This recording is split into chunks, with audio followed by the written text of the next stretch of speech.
a director is responsible for the protection of the historic buildings of the city that date from 1830 onwards. It is a service staffed with approximately 30 employees, a view of most of them in a recent celebration we had after my appointment. And the daily work that we are engaged with is quite extensive. Just to point out that we have to prepare evaluations for buildings that need to be considered for listing by the Minister of Culture. We then have to approve all the works, all the interventions, the changes of use that take place in a monument, examine possible urban planning proposals or conservation schemes for the monument, conduct or supervise conservation works. And of course, monitor the state of preservation of the listed monuments, which is a quite complex work that has to be done daily in a city with approximately 300 already listed buildings. Not to mention that our jurisdiction is far wider. It's the whole north of Greece. On the other hand, we have the non-specialist individuals, those who have no specific knowledge or academic background or studies in conservation, who come to us because they have a wider interest in cultural heritage or more widely in the preservation of the built environment and its enhancement. Now, the case is that they either bring to our attention buildings that they wish us to consider for listing, or they bring to the attention of the service interventions that have been carried out on monuments and that they consider them inappropriate. The problem is that when they bring forth proposals for listing, usually it's not so much the historic or the general cultural significance that they appraise, but more personal, let's say, understandings.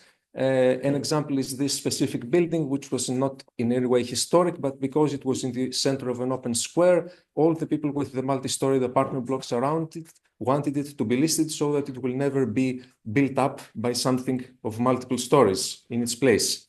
This is a case in which they reported an inappropriate intervention. It's the central square of Thessaloniki, Aristotelis Square. What they pointed out were two very small mobile internet antennas. They're quite discreet, but the thing is that they did not notice the whole impact of the damage that has been done on the front of the building with the restaurant furniture starting at the bottom. So their view is not really complete. How do we deal with this situation? How can we have a fruitful cooperation, coordination with the non-specialist sector? When I became a director, I had to give an answer. So I put together a methodological framework that I'm going to be sharing with you. And the beginning was the Faro Convention. In Greece, if you ask the conservation specialists, what is the Faro Convention? Because Faro is the plural of the Greek word that corresponds to lighthouse, so it means lighthouses, you might get an answer, it's something about lighthouses. Because the Faro Convention is totally unknown in Greece. And me, myself, I got to know about it in late September when we discussed the preparation of this conference. But I read it thoroughly, and I pinpointed out certain sections that are of particular interest, and out of which the deduction is that cooperation is a basic requirement so that on one hand, the public sector can have substantial help in its work, and on the other, the non-specialists can have a rewarding experience that will encourage them to contribute even more and also will get them to have a better view of conservation on the whole. And how can that be pursued in the case of our service? The first area is, if we begin to put together the methodological framework, in the field of the identification of buildings to be listed. And how can we proceed in this field? When we have to list a building, the service has to identify the building. And this effort began when the service was founded some 40 years ago with the most characteristic, important historic buildings in Thessaloniki, like the mansion that you see before you, which was built in 1910 in the east extension of the city. But in later years, there was never a complete methodological surveying of the entire architectural heritage of the city. So at this point, what we actually have, because of the size of the city, is that we usually list the building if it comes to our attention shortly before extreme renovation or demolition. The help that we could get from the non-specialist sector is that we could have a certain platform, an invitation through a certain platform or social media to contribute to the identification of buildings that need to be considered for listing. And from there on, we could have people putting in registrations, setting forth such buildings that we need to consider, along with certain important information that will allow us to make a preliminary identification and evaluation. Of course, the thing is that in order for them to do that, and because there is usually much personal understanding in how they perceive the essence of a monument, we also need to conduct certain lectures and exhibitions on how the listing procedure takes place, what its actual requirements are. Not that we will make conservation specialists of them, but at least they need to get a picture of how this thing works and what its requirements are. And also very important is that we have the publications, certain publications, reviews of our work, where we can also present this procedure. Now, the second field where we can engage is the identification, after the identification of buildings to be listed, is the documentation of the buildings that are eventually selected to be listed. When a building is brought before the Minister of Culture for consideration for a listing, it needs to be evaluated on the basis of very analytical documentation report. All the subjects, the issues, the aspects that make the building worth of protection. Such a report is, for example, pictured here. Now, the thing is that we can get a lot if we get access to what I have in 4 words named, the local knowledge and the living memories of the non-specialist sector. There may be people who lived in the building or who lived next to the building or simply passed by it and may be able to supply us with valuable information about the history and the way they perceive this specific building. And what better way to do that than to officially announce the engagement of our service in the listing process for a specific building through the social media or our newsletter, and from there on to have, again, preferably a digital area where they will be able to submit their material or their views or their memories, and at the same time be able to arrange an interview with our service so that we can get even more information individually from them. And the third area of common action would be the monitoring of the listed buildings. Now, the thing in Thessaloniki is that we have many buildings that are falling derelict, monuments that are falling derelict, and it is not easy with 30 merely employees to check in 300 buildings at the same time each day what their situation is. We also have the cases where buildings are being used, they are conserved, but there are inappropriate interventions on their fronts. So in order to cope with all of this scope of threats, it will be very useful if we have an assistance from the non-specialist sector in the recording, on the on-time recording of the damages that are brought upon the monuments. And this could most ideally be conducted again through a digital channel in which such interventions will be reported. Of course, considering that the non-specialists usually tend to focus on a specific intervention, a specific side or a section of the monument, it would be useful in this case, and we will be programming in special workshops that will allow a preliminary acquaintance with the threats that are being posed to historic buildings, the whole scope of threats, and how this can be non-professionally, let's say, recorded. And the last area in which we will pursue our common joint fruitful action will be the appraisal of urban planning proposals and conservation works. And in Greece, when you have such a project or a scheme, it is usually brought before a consultative council of the Ministry of Culture, and there is a decision that is taking into consideration this consultation by the minister or the local director, which is me. So, in order to enhance this decision, we allow individuals who have a specific interest in the specific case to come forth during the meeting of the consultative body and express their opinions. But this is a rather short communication. It usually takes pressure under considerable time, and so it is not very fruitful. Instead, what we are planning to do is go in with a full-scale consultation with the non-specialist individuals that have a specific interest in the specific project. And this, of course, will require initially an advertisement of the scheme and of its plans, both through the internet and in our offices. And from there on, initially with digital channels, but also in a written manner, there will be the option to provide comments, remarks, views, and even data that will facilitate the evaluation of the project. Of course, again, here it is very useful, apart from all this, to have discussions with the non-specialist individuals, as well as tours, visits, on-site visits at the monuments, which will allow them to get a better picture. So, for a field in which the Faro Convention is of pivotal importance, and of which, as I told you, the Faro Convention in Greece might be initially considered to be something connected with lighthouses.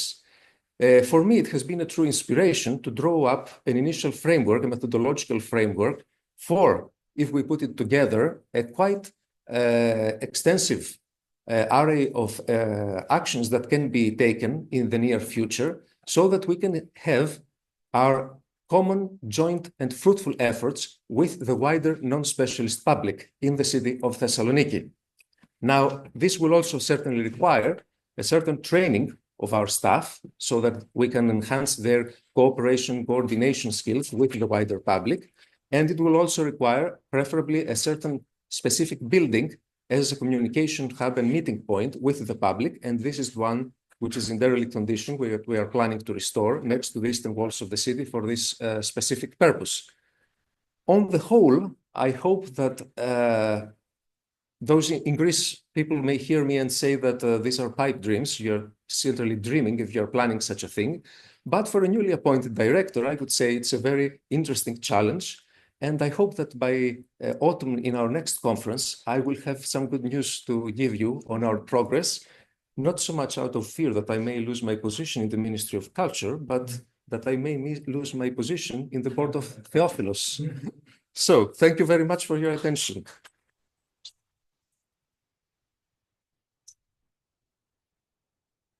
Thank you, Dimitrios, particularly. Yeah.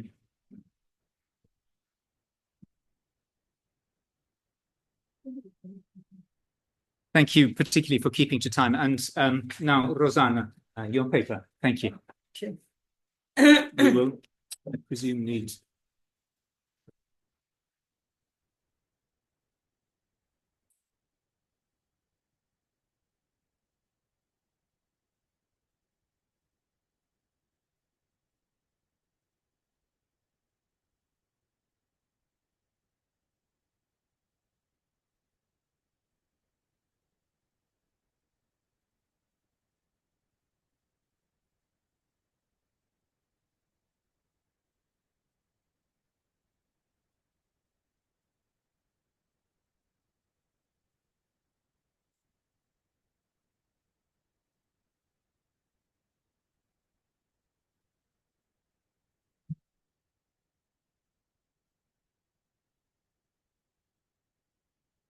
Questo è un PDF.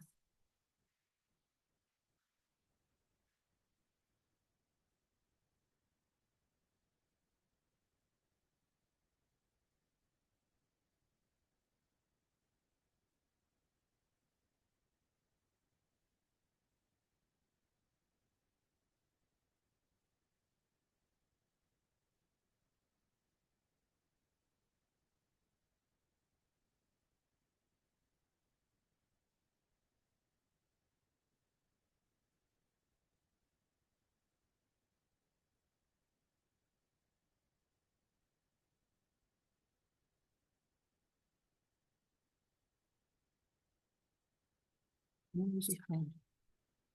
Deve sì, con Windows. Questo vicino mio, perché purtroppo non prende, è un PDF che non prende come no. Senta, per cortesia, mi è stato detto di fare il PDF, adesso fate in modo che io possa farlo velocemente. Purtroppo essendo un PDF non la prende come presentazione. Credetemi.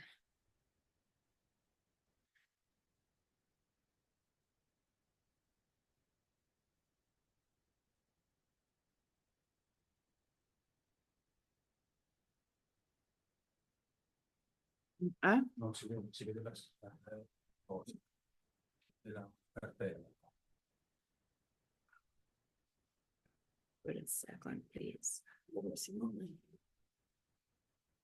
il testo.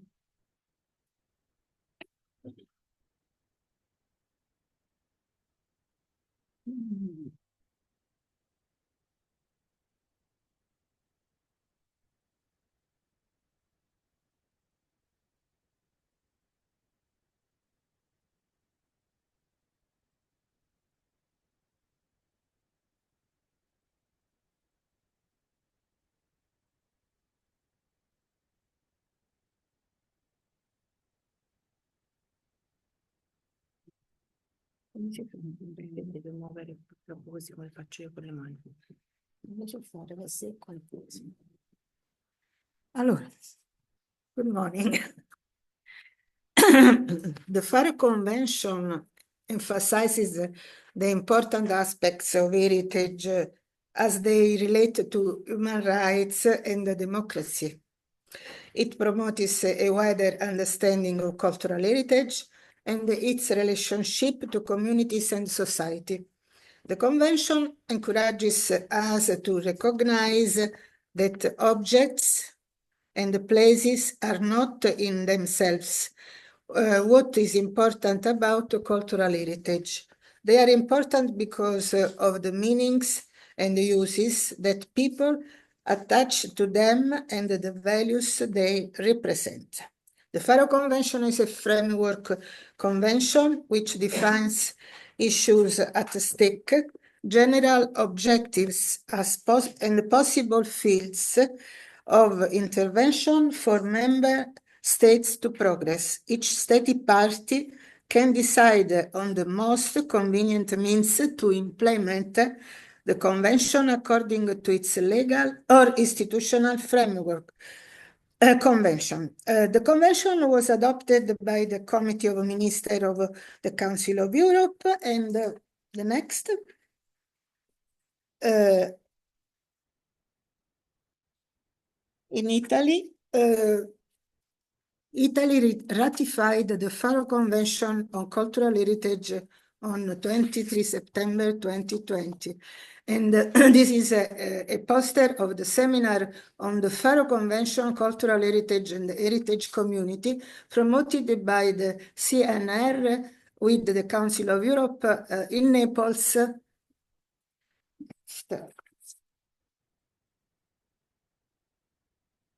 Main principles for understanding the Faro Convention: managing cultural diversity and mutual understanding. Public authorities and civil society organizations are encouraged to pursue cultural heritage policies that facilitate coexistence among different communities. Heritage stands as a resource for conciliation of different values by promoting trust, mutual understanding, and cooperation with a view to contributing to local development and preventing possible conflicts. 2, improving the living environment and the quality of life. The Convention promotes an integrated approach combining initiatives related to cultural identity, natural landscape, and biological ecosystems. Parties to the Convention should aim at reinforcing people's sense of belonging by fostering shared responsibility towards the common environment they live in. 3, enhancing more cohesive societies. Public and private actors should work to raise awareness of the economic potential of cultural heritage, carrying out practices aimed at its protection and responsible management, considering the principles of sustainability, efficiency, and social cohesion. 4, developing democratic participation and social responsibility. The Faro Convention creates a space for discussion and debate with the aim of identifying shared values and priorities around heritage and promoting cultural heritage initiatives. For this to happen, it is of crucial importance to involve voluntary organizations or non-governmental bodies and provide opportunities for the participation of young people by means of education and research. Faro Convention actions. Concrete actions give life and meaning to the Council of Europe conventions and make words powerful, shaping the policies for positive social change. With an enhanced definition of heritage, emphasis of heritage communities and the principles of shared responsibility, the Faro Convention action seeks creative ways of developing and managing community heritage assets with active civil society involvement. Faro Convention action, through its heritage-led work, creates field-based platforms where transversal issues and the Council of Europe institutional knowledge and experience are brought together around concrete actions, setting examples for the type of society we aspire to build. In line with the Faro Convention principles and the criteria, civic initiatives enable institutions and communities to develop decision-making capacities and to manage their development processes, ensuring that cultural heritage contributes to the social, cultural, and economic dynamics of the communities. Promotion. Promotion of the Faro Convention can take place at community, national, and international levels through Faro Convention talks, Faro Convention meetings, and Faro Convention labs. Member states can contact the Secretariat for assistance in promoting the Convention. Networking. The Faro Convention network consists of groups of practitioners and facilitators of community-based actions in towns and territories in the Council of Europe member states, who go through a process of valuing their local heritage assets in line with the principles and the criteria of the Faro Convention. Tools. Faro Convention tools are an active learning platform where the Faro Convention network builds on its good practices and generates dynamic dialogue among practitioners, facilitators, and heritage actors. Through ongoing action process reflection, the Convention keeps its dynamic elements of redefining its principles and contributing to a better understanding of the Faro spirit and its implications at local, national, and international levels. Spotlights.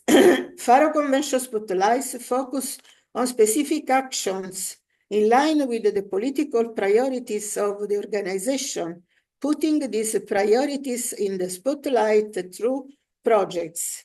These actions actively investigate the possible role of heritage in addressing societal challenges. Research. The Faro Convention is open to interpretation as its principles and the criteria call for periodic review as the Faro Convention network expands. Consequently, its implementation should be flexible and creative, inspiring new initiatives to demonstrate the role of heritage in addressing societal challenges. And the next, the Faro Way, enhancing participation in cultural heritage is a Council of Europe, European Commission joint project which aims to encourage that increases the role of communities in heritage governance through the promotion of the Faro Convention principles. New generations, history and cultural heritage, both tangible and intangible. The 2030 agenda deals with important themes in reference to sustainable development, although not specific to the ICOMOS mission. They can nevertheless be woven and joined to its specificities for the objectives 4 and 11, quality education and sustainable cities and communities through training mindful of the recognition and the protection of cultural heritage and the practical interventions aimed at acknowledging local cultural identities in order to conserve and enhance them. It is therefore fundamental to make new generations and stakeholders aware of history expressed through its tangible and intangible cultural heritage, thus balancing the current models of speed and change imposed by globalization to try to overcome the ruling individualism that often excludes the responsibility of relevant authorities in transmitting the memory of the past and sees historic heritage increasingly subordinated to fruition and economic gain.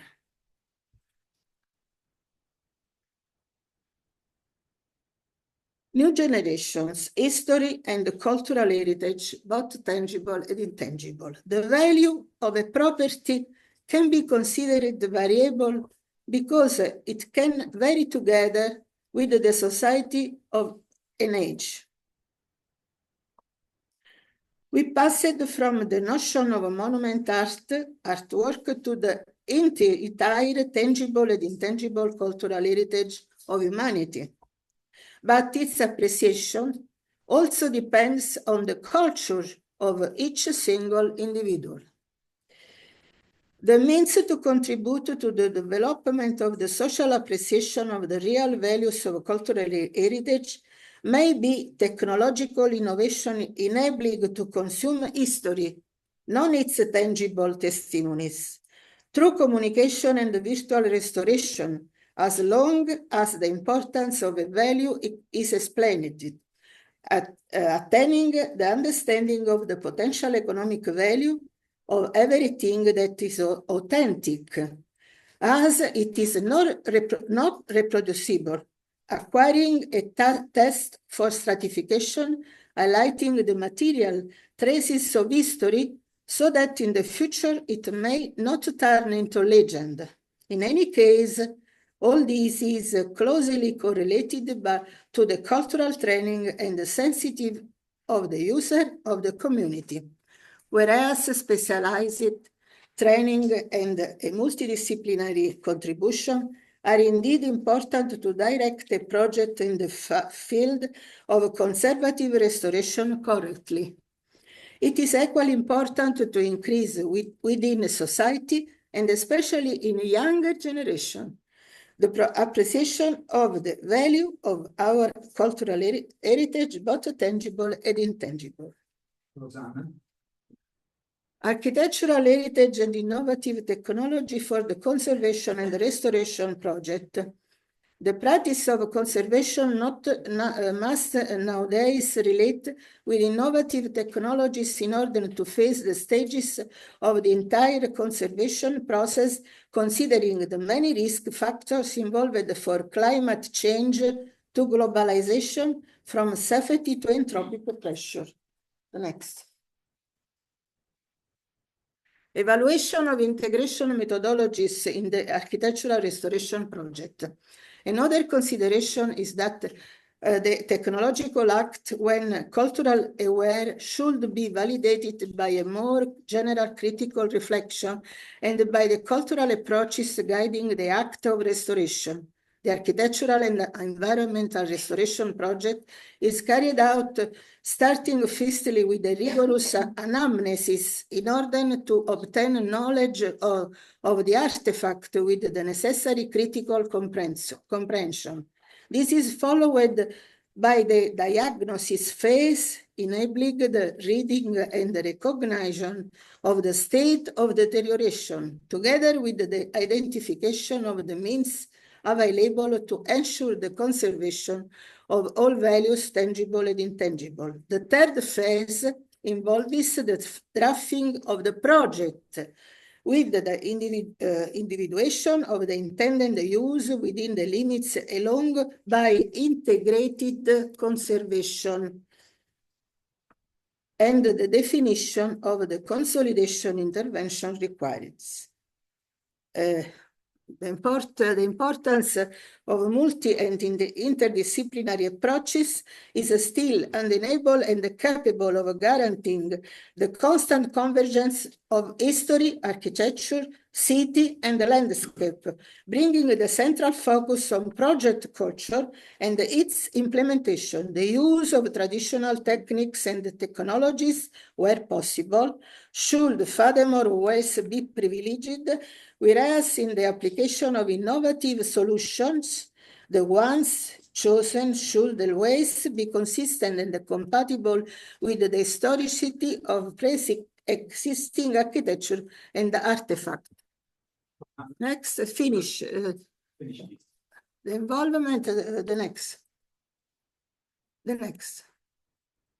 The contribution, not only the Council of Europe, but also of UNESCO, the contribution of communities to the process of the identification and management was knowledge, UNESCO, universal, etc. The next. Final consideration.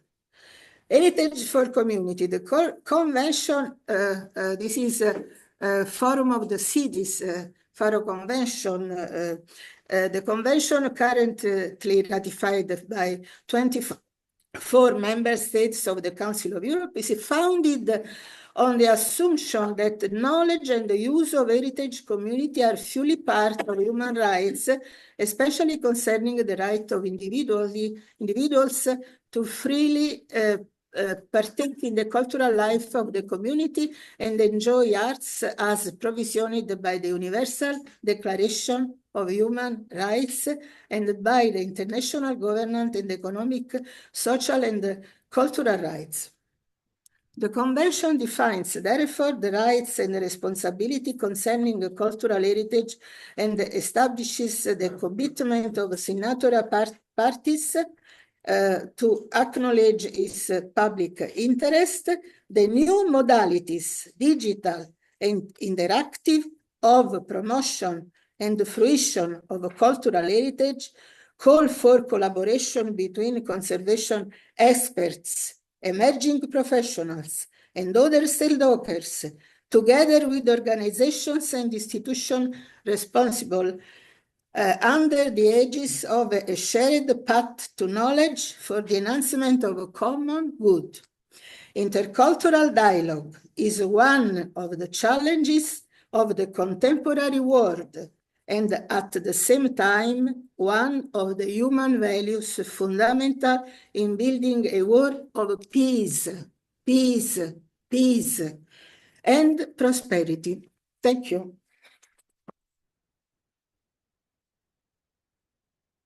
Thank you, Rosanna. Your last sentence, it chimes perfectly with what Simone was saying at the beginning, intercultural dialogue and peace. Thank you. So now to Calogero, Susana, and Cecilia. Cecilia.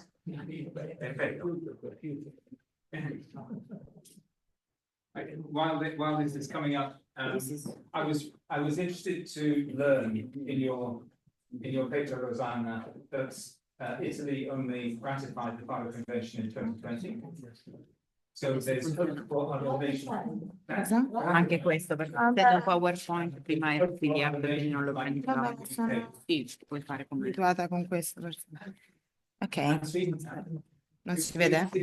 To learn it's and also Dimitrios' comment about it being unknown in Greece, so presumably not ratified.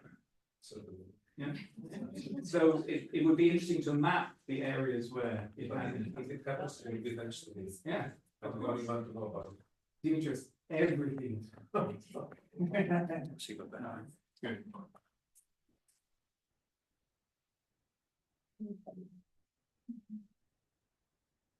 Però si vede così là.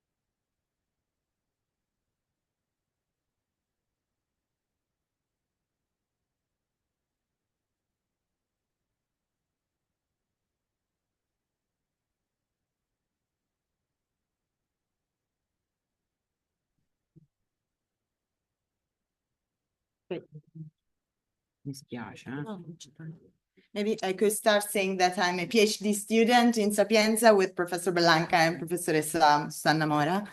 And today our presentation is about the access to cultural heritage and democratic participation, obviously in the dialogue between conservation experts and other stakeholders in Bel's heritage protection. Doesn't work, so.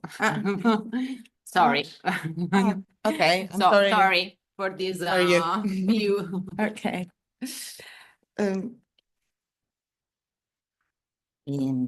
Non funziona?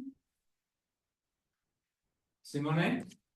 Okay, I continue and then va avanti, non so perché. Si è bloccato, manco così va.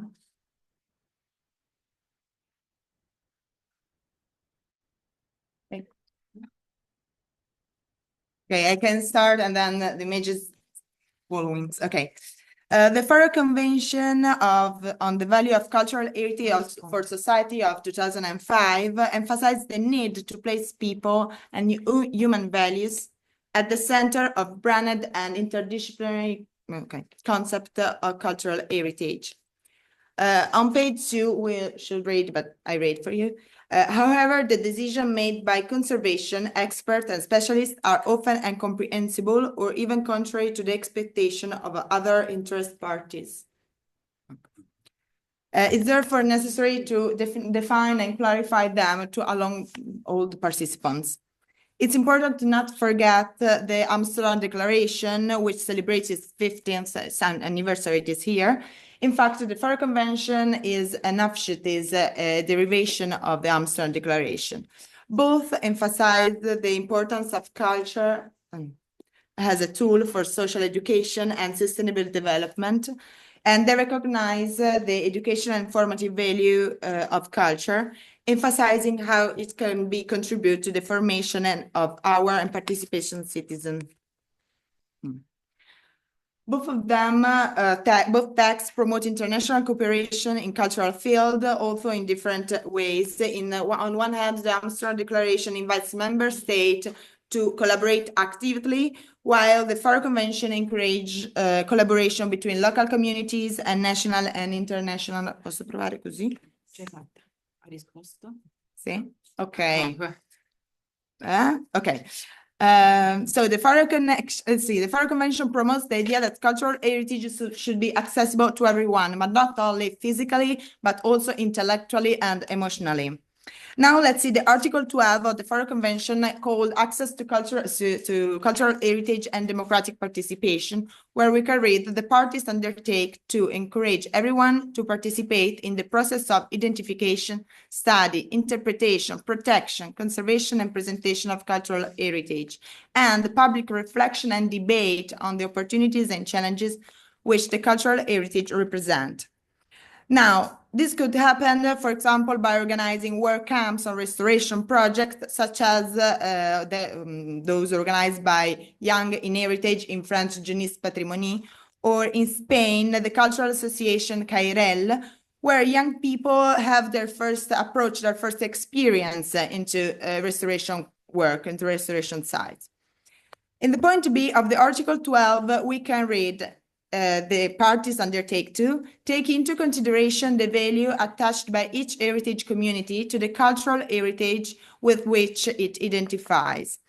Now, in this context, the FAR Convention promotes an integrated vision of cultural heritage in which became very important, the dialogue between communities, institutional, and expert, of course.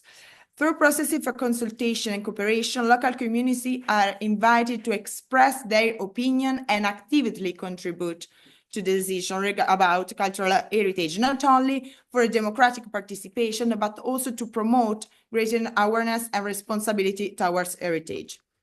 In line with the principle of FAR Convention, historical and contemporary architecture can act as a catalyst for this participation. Architecture are not just physical construction, but also dynamic spaces that host community activities, cultural events, and some educational invitations. The use of heritage architecture can facilitate the creation of meeting places where people can exchange ideas and collaborate on projects that reflects their cultural and historical identity. But we must differentiate between participation by stakeholders. In fact, some stakeholders funded restoration works of a monument and organized temporary exhibition and fashion show in it, as we can see, such as Valentino did some years ago in Rome for Rapacis, where he organized an anniversary fashion show in it, and people have paid more attention on the show than on the monument. Or in Rome again, Valentino, in the Temple of Venus in Rome, where these columns, now fortunately removed, were created exclusively for celebrating fashion show, and among which models parades. Another example in France, where Chanel financed the restoration of Villa Noyer that we can see in this photo, before abandoned and then restored and adapted to a museum of art and fashion. But currently, Chanel sometimes uses these spaces for its private events, for private show. In other cases, stakeholders restore the architecture and transform it into their headquarters, as for example, the case in Milan of Prada Foundation, which has been adapted from an industrial space into the foundation headquarters, or in Wien, where the private Leopold Foundation financed an entire museum to exhibit its private collection in the museum quarter. Another case, we can say an extreme case, is that of Gras in Austria, where some organizations have created this very big cultural center that, as you can see in this photo, had a strong impact on both the historic center and the citizen, and also a difficult or particular link between the Protestants and the new.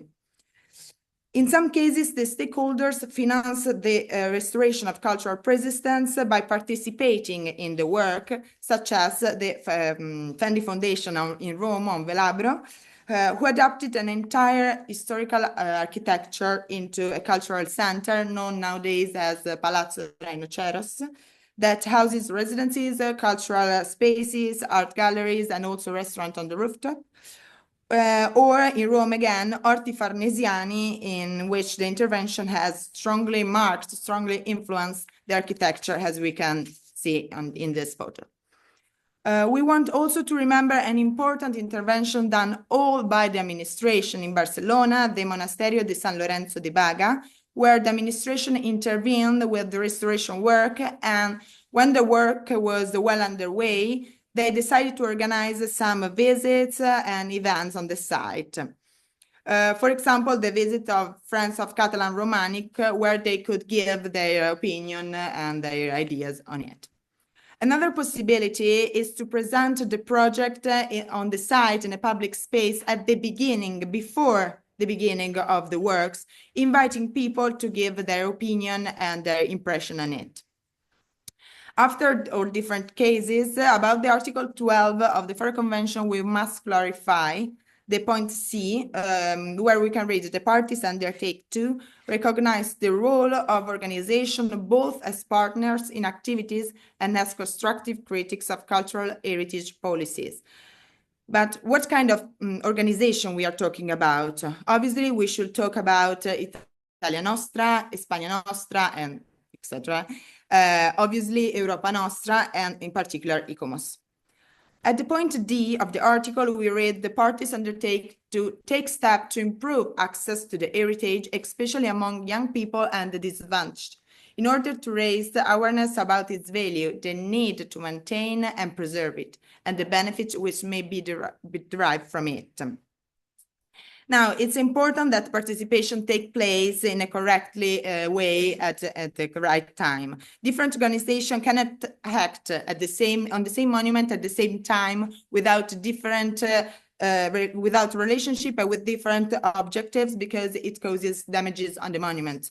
And for this, we want to remember the case of the Cathedral de Leon, where administration left part of the restoration work of the roof, so the intervention of part of the roof, to the Amigos de la Catedral, who managed part of the work without specific expertises. Also remember the Escuela Taller has, for example, the Monasterio Aguilar de Campo, where special works in restoration and conservation were explained and put in practice. And this happened during the 1980s, but it didn't work very well. In conclusion, as the FARO Convention also states, participation, information, and transparencies in the restoration of historical monuments are very important, but international organizations created for the defense, the conservation, and the restoration of cultural heritage should not be confused with associations that want to take action without being competent in the field. A similar situation could happen with some stakeholders who, on one hand, allows intervention for the conservation of monuments, but at the other hand, they sometimes want to direct and decide the work. Organizing lesson, participatory visits, conferences, etc., is very important for a very true democratic participation in intervention on monument, and we must not confuse the organization with expertises in heritage with those that don't have it. Thank you very much.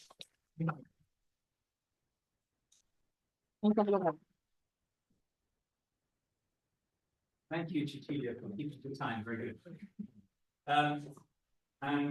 Now we go to Serbia. So Dubravka and Sanja. Thank you. Bear with us while we get the technology to work.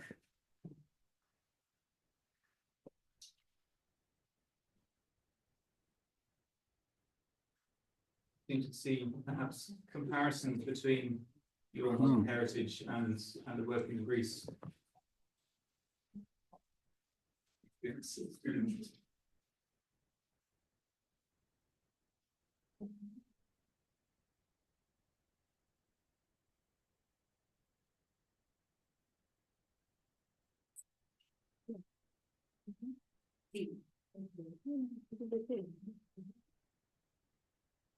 I think it's okay.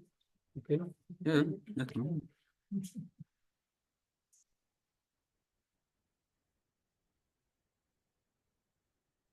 So go forward. Okay. And don't forget to speak in front of the camera. Thank you. You can sit if you like. Yes, okay. Okay, good morning, everyone, once again. My colleague Sanja, Kesić, Ristić, and I, Dubravka Dukanovic, we will talk about the endangered 20th century heritage in Belgrade. In the yesterday discussion, we pointed out the importance of continuous dialogue and correspondence between stakeholders, what I personally prioritize over any kind of distribution of power. But in our case, we might ask ourselves who has the power to decide what we are going to preserve for the future generations. So in the light of the FARO Convention anniversary, we should talk about the dialogue, but we will talk actually about the lack of dialogue. Capital of Serbia has been increasingly violated by investors-led urbanism in recent years. Number of buildings from interwar and socialist eras are being replaced with completely inappropriate structures that led to the complete exchange of the Belgrade identity. Cultural heritage of Belgrade and its demolition that was driven only by the financial gain openly violates the law on cultural heritage in Serbia. So we cannot talk just about the heritage of 20th century, even though we will focus on it today.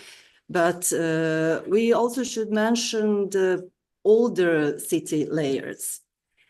Since 2018, a project of 5-long park along Sava and Danube rivers has been developed with the idea to incorporate the city's urban fabric with its rivers.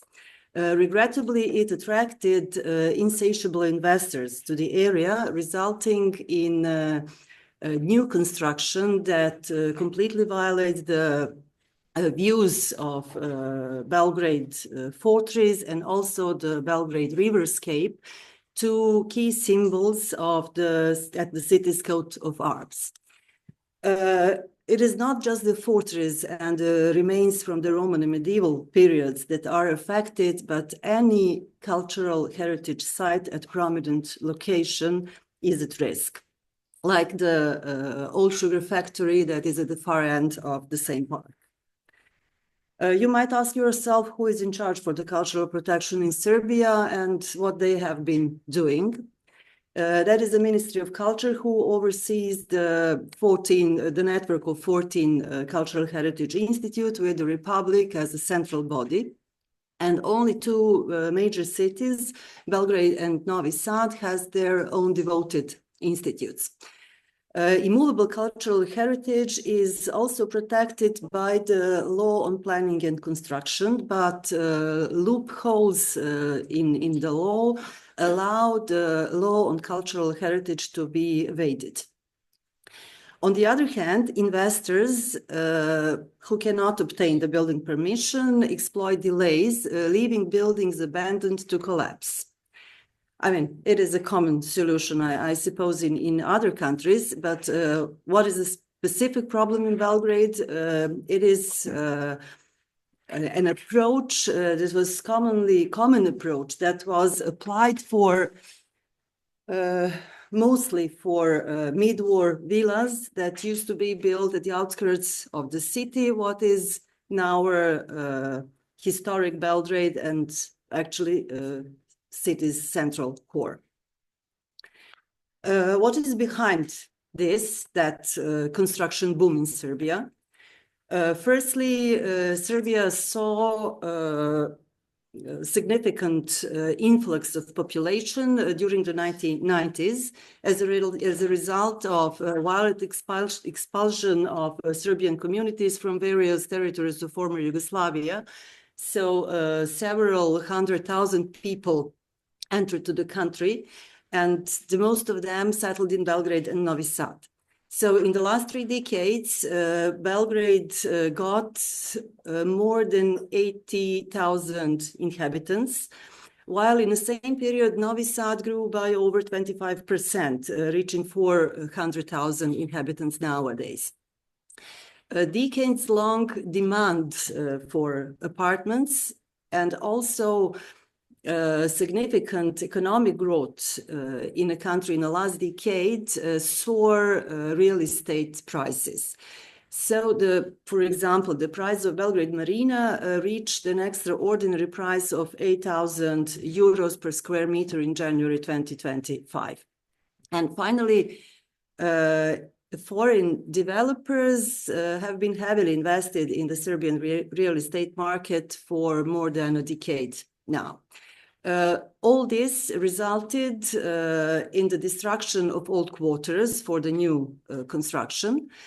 Some undeveloped parts of the city, areas of the city, were completely cleared to make building lots, like it was the solution for the development of the Belgrade waterfront. Even the new Belgrade that was urbanized according to famous general city urban plans from 1950 and 1972 are at risk. architectural creations from 20th century, particularly modernist mid-war villas and socialist public buildings, somehow were overlooked by the cultural heritage protection institutes, who waited for the test of time to prove their scientific assessment. Regrettably, it coincided somehow with the rising demand for the central city land.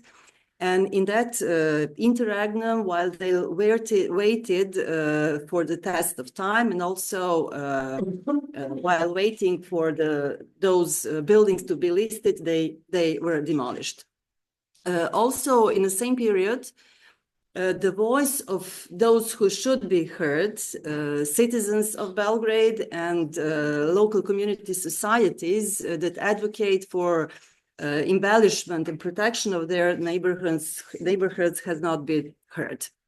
Even some legally protected buildings were demolished in the same period. But we cannot blame only the delay in the production of documentation for listing, but also deliberate breakdowns in communication by the Ministry of Culture. What led to the adoption of urban plans that completely ignore the law on cultural heritage and let investors to plan buildings, high-rise buildings covering several neighboring plots in all quarters. Moreover, law on planning and construction prescribe that the final decision on the draft text on any urban plan is given by the commission appointed by the city authorities. And in that procedure, that commission has a right to accept or reject any proposal, including those given by the Heritage Impact Assessment Study. A few months ago, the Ministry for Planning and Construction suggested the change of that law and to completely avoid the Heritage Impact Assessment and something which should be a regular part of the documentation for the acceptance of any urban plan.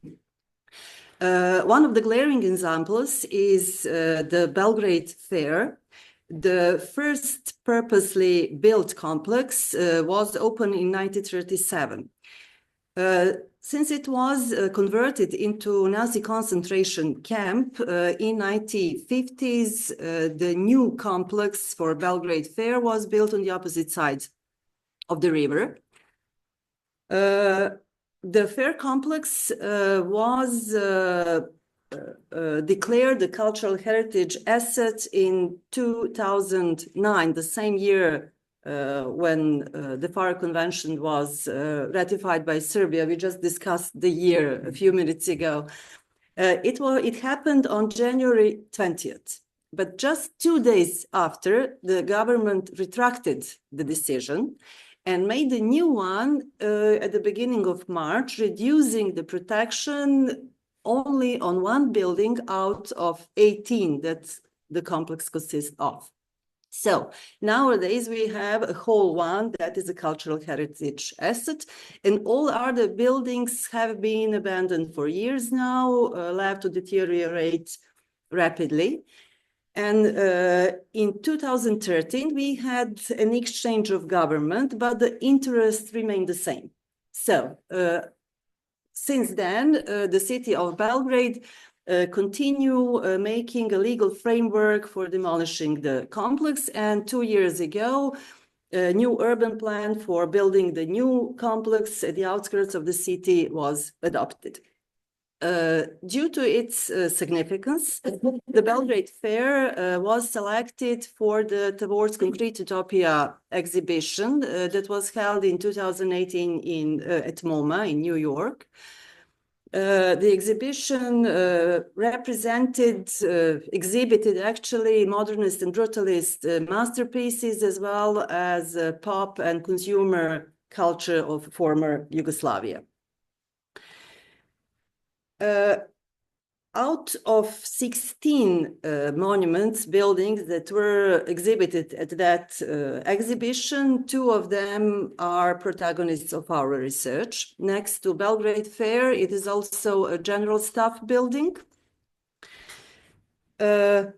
The General Staff Building was built at a prominent urban site that has been developed as central state administrative area since the mid-19th century, after 2 buildings were demolished in the bombing in 1944. It was designed by an academician, Nikola Dobrović, but unfortunately, this complex had the same fate as 2 previous buildings. It was bombed in the NATO bombing in 1999, in the first aggression of an European state after the Second World War, unauthorized by the United Nations. The result of that bombing was the significant damage of both buildings, because it is the complex consisting of 2 twin buildings. Building A is completely demolished, and the majority of the building B have significant damage of the whole construction. However, the tower of the building B remain in use until today. The General Staff Complex was declared a cultural heritage asset in 2005.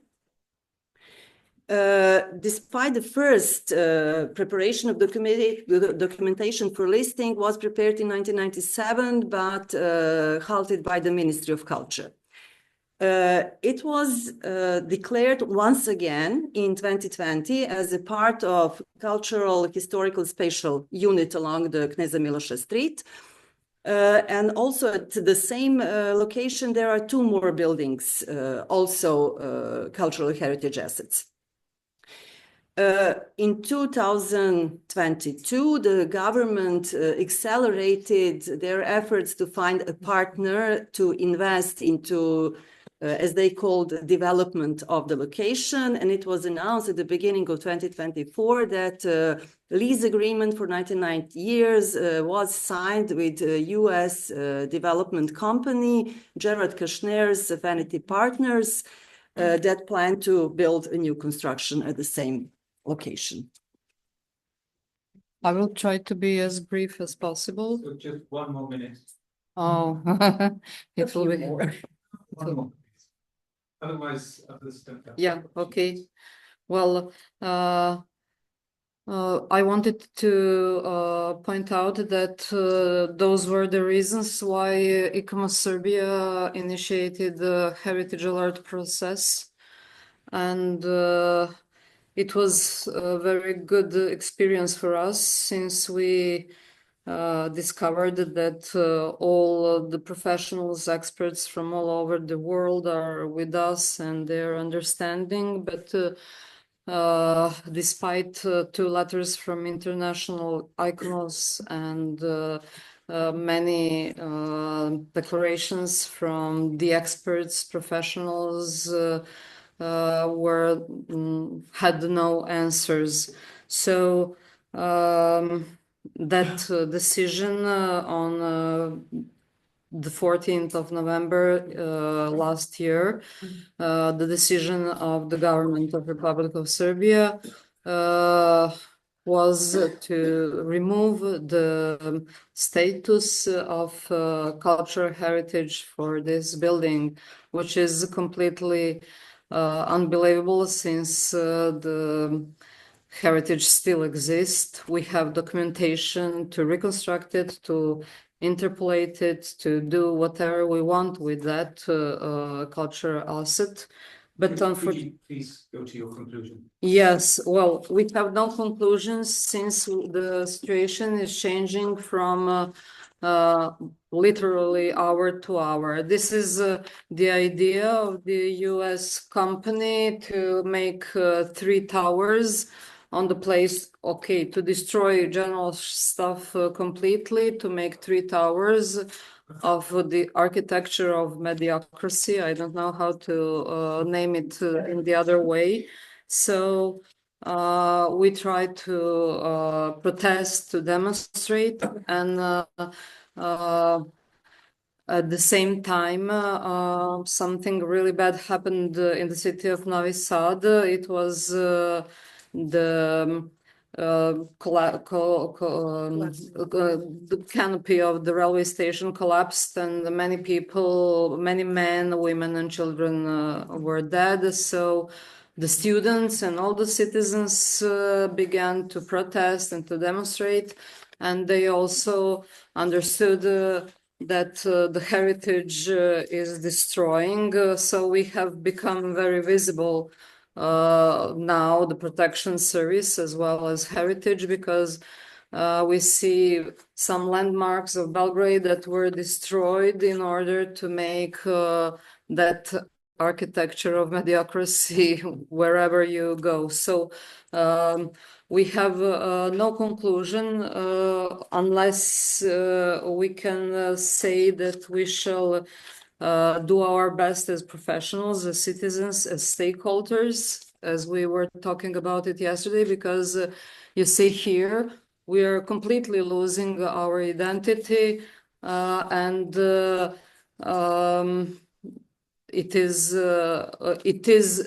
were reasons for that, but we could, I mean, the society could manage it in the better way instead of this that we see here on this slide. So I don't know what to say else in 2 seconds. Yes, we are sacrificing our valuable heritage and identity in order to build something without any values. Thank you. Thank you.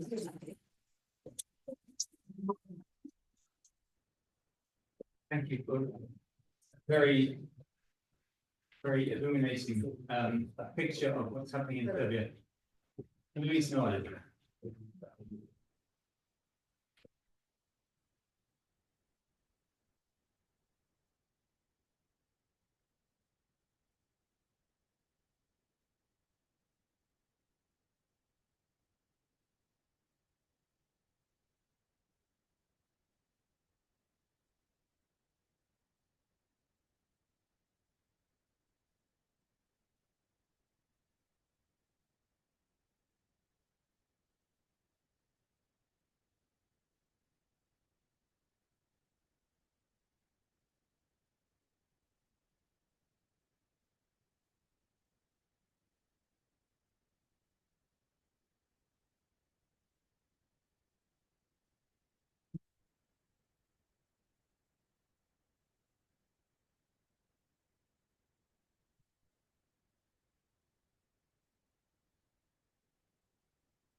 But to speak in front of you.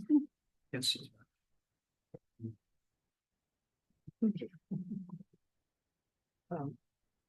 Again, good morning, everybody. Happy to be here again.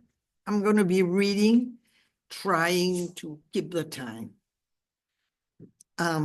Probably one of the most visionary actions of the National Autonomous University of Mexico, UNAM, was to build a university city. Since the beginning of the 20th century, as in many countries, there was a concern to establish a definitive site that would bring together the various schools and offer adequate space for teaching and student activities. At the end of Second World War, a series of historical, economic, and cultural factors came together to bring about the birth of the long-awaited Mexican campus. Salvador Subirán, rector, concluded the expropriation of the land. I won't explain, but it's all what you see there that was empty then, occupied by the university city, and that was done in 1946. Subsequently, a process took place to carry out the projects and begin construction, the first stone of which was laid in June 5, 1950. The central campus of the university city of UNAM is one of the most significant ensembles of modern Mexico, where the main artistic, architectural, and urban contribution of the first half of the century concur, as well as the seeds of the proposals to come, especially those in search for a national identity.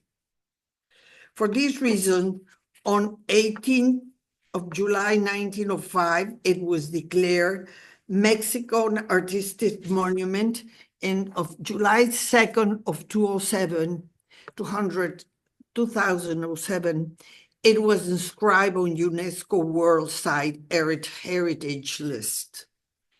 The central campus was dedicated, and this is part of the ceremony, on November 20, 1952. It means that it was built in 2 years and very well built. And it occupies 25% of the total area of the land. That's the central campus, and that's what it was declared. It should also be noted that for the protection of the ecological biodiversity and flora and fauna of the site, 33% of the total has been set aside as an ecological reserve. And it's what you mainly see in green in the lower part. All that is untouched and will remain untouched. UNAM has developed its concerns, creating and developing the organization and actions necessary to fully comply with the protection and conservation of the outstanding universal value of the ensemble.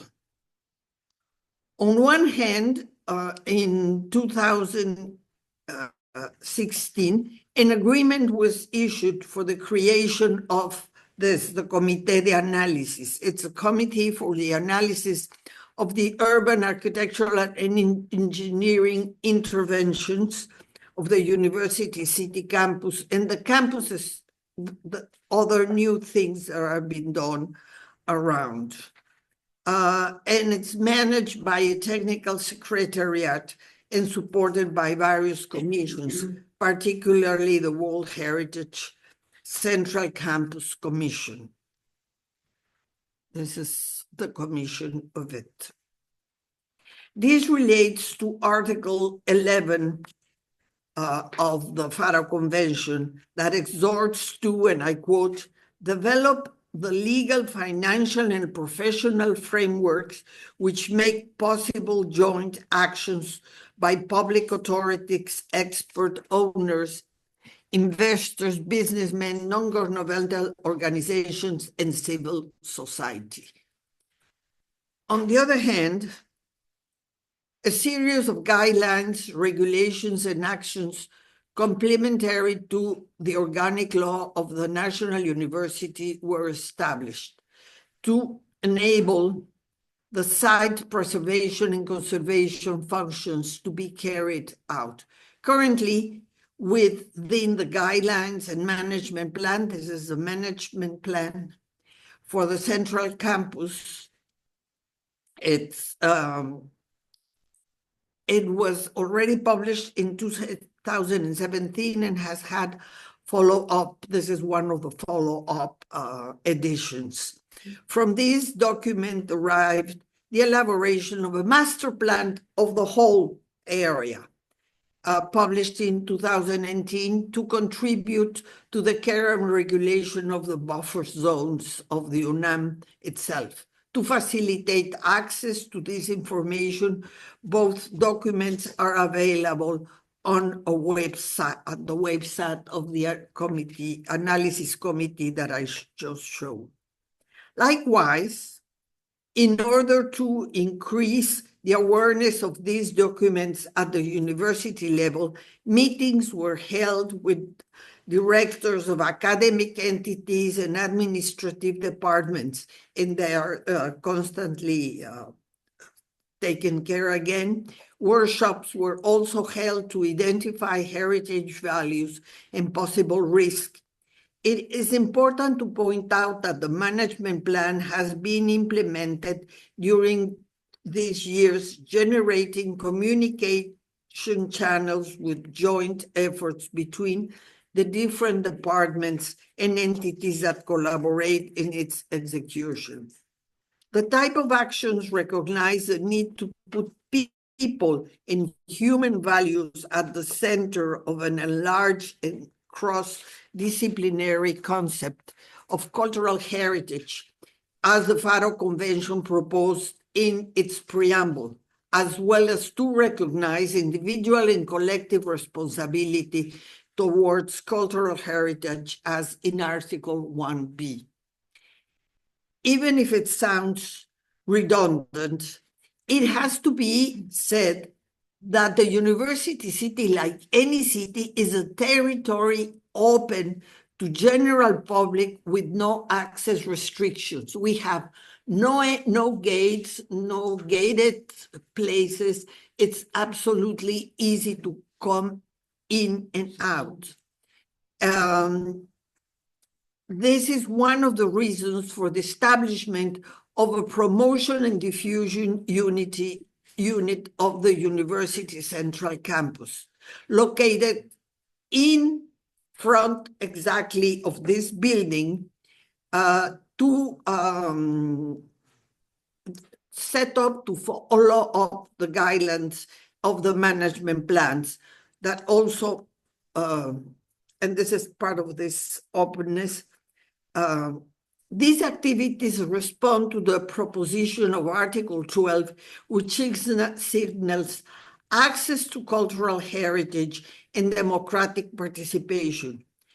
It has to be added that for over a year, due to restrictions, and this is part of what the activities we have now, like during May 2024, that's all the activities and partial activities here. During COVID, virtual guided tours were made and conducted online on various teams of different parts of the university. And to this end, these virtual itineraries have also been shared with communities of UNAM outside of the main campus, and also in the entities of the UNAM that are abroad, like in San Antonio, Chicago, Los Angeles, in United States, Johannesburg, and Paris, amongst other universities. This unit also maintains constant surveillance of the central campus, following up on the various actions taken for the protection and conservation of complexes, as stated in Article 16, related to monitoring mechanisms. In addition, it prepares, and this is part of the monitoring, reports to be sent to the corresponding authorities, in particular the General Director of Works and Conservation and the General Director of University Heritage. It has to be added that in the particular case of the murals of the campus, as for all these cases, we cannot touch it. It has to be done through the National Institute of Fine Arts and Literature and their Department of Conservation. So in the university, the conservation of the buildings or works are done by the two bodies I said before, but the murals are always paid by the university, but done by the Fine Arts Institute. For any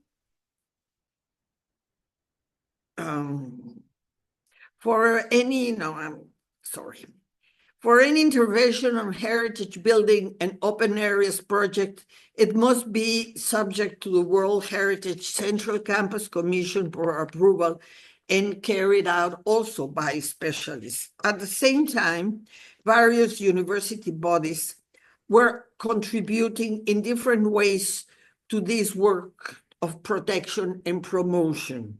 Amongst others, the Institute of Aesthetics Research, where I belong, have published recently these two books, Guide of Murals and Guide of the Central Campus.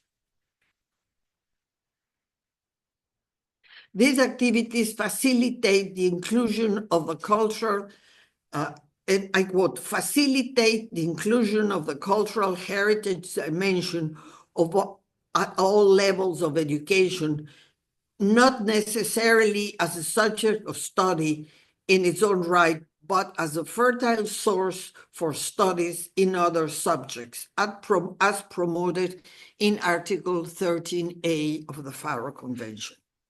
In view of the above, the Technical Secretariat of Analysis Committee that I'm honored to head for the last 4 years is there to safeguard the site in all senses, electrical, flooring, driving, everything, and has among its next actions to follow up, and it is necessary to, and we update every 3 years the management plan for the central campus.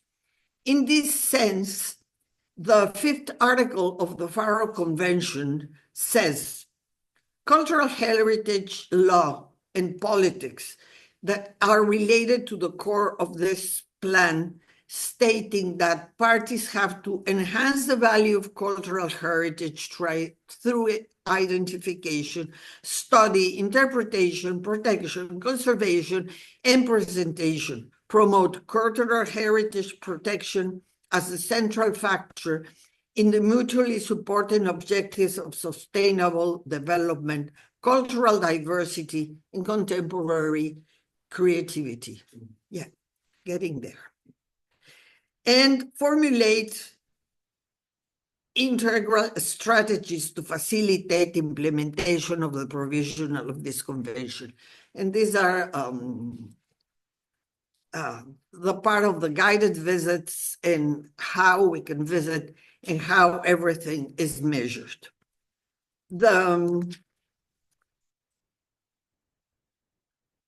Okay. And again, all the work's done. The participation of stakeholders and users in heritage protection is indisputable. And of course, we have heads, administrative heads, we have teachers, we have students, and they're all there and they all ask for various things. But in certain cases, they seek changes or adaptations of monuments that are excessive and can lead to loss of historical and artistic value. Not only, as in Article 4C, declares exercise of the right to cultural heritage may be subject only to those restrictions which are necessary in democratic society for the protection of the public interest in the right and freedom of others. It is necessary to find, and I quote again, a process for conciliation to deal equitably with situations where contradictory value are placed on the same cultural heritage by different communities. So conclusions. I'm at the end. Also, it has to be noted, and this is part of conservation, other actions, that several of the recommendations of the Faro Conventions have to be in practice in Mexican cultural sites, even though we're not part of Europe, especially in the university campus of UNAM, as proposed in Article 9 to promote the use of materials, techniques, and skills based on tradition and explore their potential for contemporary applications. So just to end, over 70 years ago, the National University was built. We're proud of it, and we are working with the stakeholders and the specialists to keep it that way. Thank you.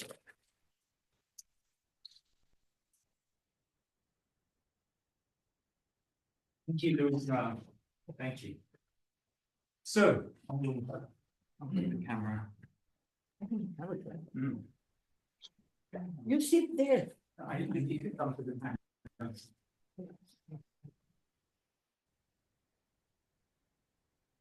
So we have had a great tour in this session, examples from 4 different countries and some exploration of the principles as well from Rosanna. So any questions for our speakers from this morning? Cinse. The question for our Serbian colleagues, Dubravka and Sanja. This is the ruined general stuff. The ruin has been long in my to-visit list for a long time. So I have some really curious questions. First one is the ruinous state of it. Is it a result of a kind of intentional, ecstatic, or heritage approach? Or is it just a result of lack of care? No, it is the result of the bombing in 1999. Yeah, but it was And it was, yes, but those rents were registered as cultural property in 2005. including the ruinous state itself. Yes, yes, So it's but heritage act. yes, but we were in the process of resolving that problem because the rents is very difficult to keep and Give a function. yes, and to give a function. So we discussed about many solutions. First of all, complete the construction because we have original plans and designs by the architect himself.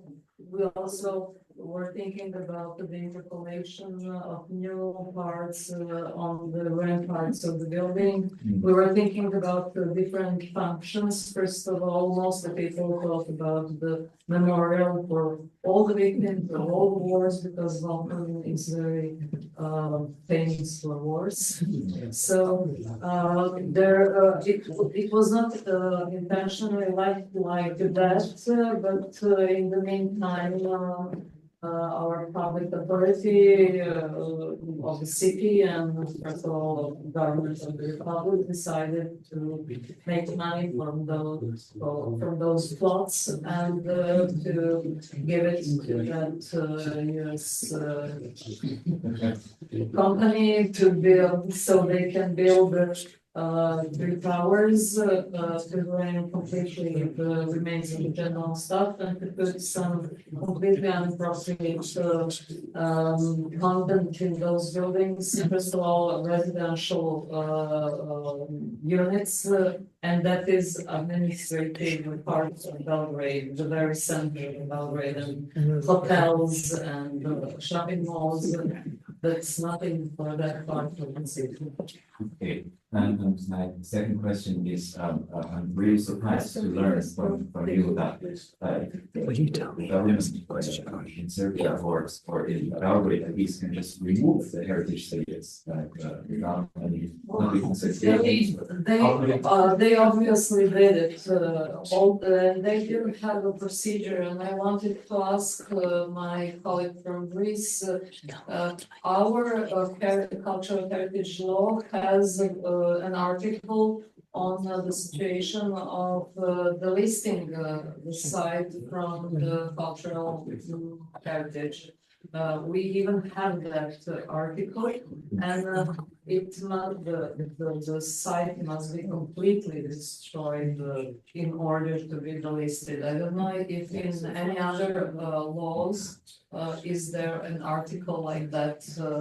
But it was delisted completely without any procedure, without the procedure of the institute that had to make a dossier on the values of that ruin, and the same one that was made at 2005 when it was declared a cultural monument, and so they just did it, and the experts from the Institute for the Protection decided not to delist it from the register, the main register, and now it is a very tricky situation between the government, the Ministry of Culture, and the institute, because we are not obeying.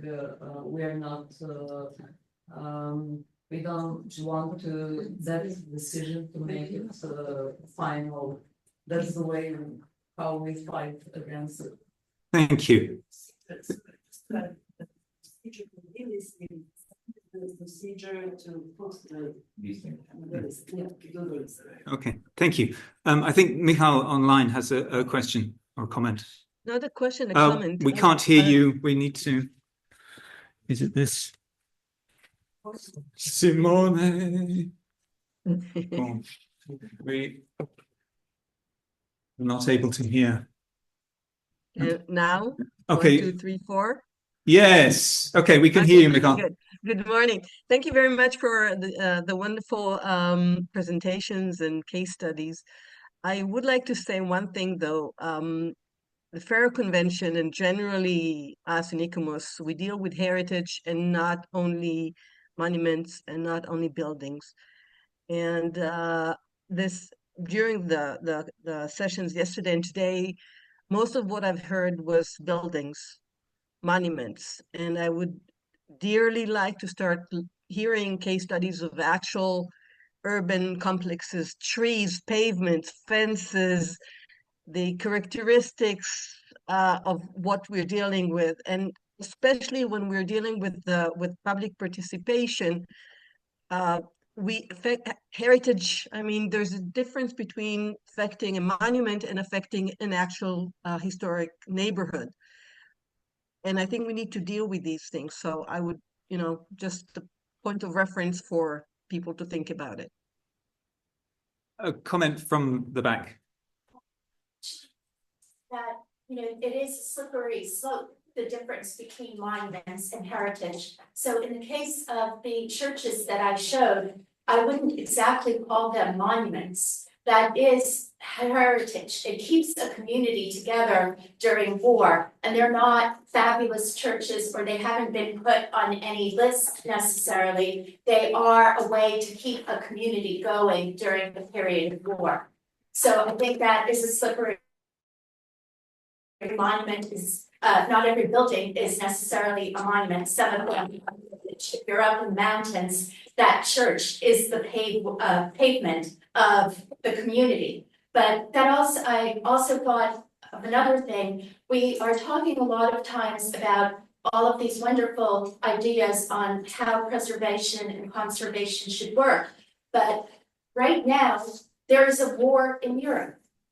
And there are also states in Europe that do not have the advantage of Western European states in terms of conservation, preservation laws, and the way things have been described in Serbia. I recognize that also on the territory of Ukraine, and I don't even want to go further east to think about what is happening there. And I feel like the convention doesn't address adversity. How do we preserve and bring the Faro Convention into play at moments of adversity? How do we deal with an adverse government, an adverse climate situation, and a war? There's a war going on in Europe. Economics, we will have only less money, not more money, the way the world is looking. And we're talking about these fabulous situations where you can go to the experts and check what happens with the monument. But what if those experts have actually turned against the people? And so I think the important role is to emphasize civil society, which I know it's mentioned in the Faro Convention, but I would tell you one thing that I'm very proud of in Ukraine is civil society. Civil society has managed to maintain Ukrainian culture. You have a very strong civil society. Yeah. Conservation and all of it. I'm not saying they're not part of the civil society, but I just think in this fora. So I read the whole document last night. We decided to do some research. There is adversity in Europe right now. There is war in Europe. I don't know how you define Europe, but from the Ukrainian position, we define ourselves as in Europe. So that's another thing. I have no idea how you define Europe. is Britain in Europe? I'm from the UK, voted against Brexit. Are we in Europe? Yeah. You know, Mexico's not in Europe. So what is this definition of Europe? And we are not dealing with London, Paris. We are dealing with Belgrade, Kiev. The center of Europe has moved east. Please recognize that. Okay, thank you. I think we will, unless there's one final brief comment, we will move to coffee. I'm not seeing any hands. So, coffee, we need to please be back here by 11:45 for the next session. Thank you.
and we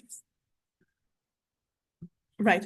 So I'm going to discuss a bit about citizen science methodologies, in particular in urban conservation. So these are two kind of my two elements that I want to cover today, and it will be by means of a project that has recently taken place and which I will describe in a moment, with a lot of challenges and I think quite interesting context and relevance in terms of methodologies that can be used in other situations as well for other kinds of heritage, for different places and different different modes of relating to heritage from communities. Now, I will start because I realize that not everyone is doing the same. Everyone has a different specialism, and mine is urban conservation, but we have a lot of people working on a number of other specialists. So very briefly, I will say that the way in which I work with urban conservation is by considering the urban fabric as a whole. So that is physical and social fabric together. So we are going to look at how this is important for today's methodologies in conservation. And I want to start with the Athenian oath. I'm sure you may have seen this before. It is used quite often to speak about heritage because it is one of the first kind of incarnations, if you want, of this notion of transmitting a heritage, a patrimony. I'm also sure that you find similar practices in a lot of different other cultures and civilizations around the world. This is one particular translation. I'm very sorry, Dimitrios. I'm sure it's not at all an accurate one. And I've seen several translations. I've chosen one of them. But this is an oath that young people, when they reach maturity at the age of 16, I'm told, in the antiquity, they take this oath for their city. Now, keep in mind that city in the Greek antiquity understanding, again, it's not only the city as in the fabric, but it is the way in which the society is organized. So we have this double understanding, double relevance all the time, physical fabric and social fabric. And they say that we will never bring disgrace on this, our city, as by an act of dishonesty or cowardice. We will fight for the ideals and sacred things of the city, both alone and with many. We will revere and obey the city's laws, and will do our best to incite a like reverence and respect in those above us who are prone to annul them or to set them at naught. We will strive increasingly to quicken the public sense of civic duty. And finally, they say that thus, in all these ways, we will transmit this city, not only not less, but greater and more beautiful than it was transmitted to us. So it has for me, it is the kind of paradigmatic understanding of what is heritage. The fact that it is something that we build, we keep, we transmit, and it's kind of quite clear that the ownership transcends generations, transcends time. So that's very important from my point of view. Now, when we work with urban conservation, with heritage, we have this conundrum, really, because heritage started very much as a bit of an elite interest, spolia, Renaissance, buildings, beautiful buildings, and so on. And it's only very recently, in the second half of the 20th century, really, that we understand heritage as a context, as something that is not the sum of individual buildings or monuments, but it is actually something that's like an organism, like a network, is something that's coherent. And it evolves, it's not static. So that's the other thing. And because of that, I think it's very important for us to understand the intrinsic the intrinsicity, the inner workings of this kind of mechanism. And there we have a problem, because any place is created by cultures, sometimes by one culture for a time and then replaced by another, sometimes several cultures together, sometimes clashing, sometimes collaborating, and they, you know, evolve that place. Yesterday, the notion of heterotopia was mentioned, which was coined by Michel Foucault. Again, I think is very relevant for our understanding of heritage, because any place, a real place, it's a heterotopia, which is many different utopias that come from different moments in time and different cultures, different societies and their ideals, but they all clash together. So, and the result is something that's a lot more complicated and more interesting, and in this way actually more relevant in wider ways to the cultures of today and hopefully of tomorrow. And another notion that was mentioned yesterday that, again, I work with, and I would be really happy to have another discussion with you about this, is the notion that we have to take the stance of the insider, so that we can understand better the people who have created the place. I realize our colleague is not here, who was talking about that, but and this is a methodology that has been actually used. It was invented in relation to language, and it is about ethic and emic. You think about phonetics and phonemics. Phonetics is like you have the signs that describe sounds, and you can write with phonetics any of our languages. It doesn't matter the meaning, yeah?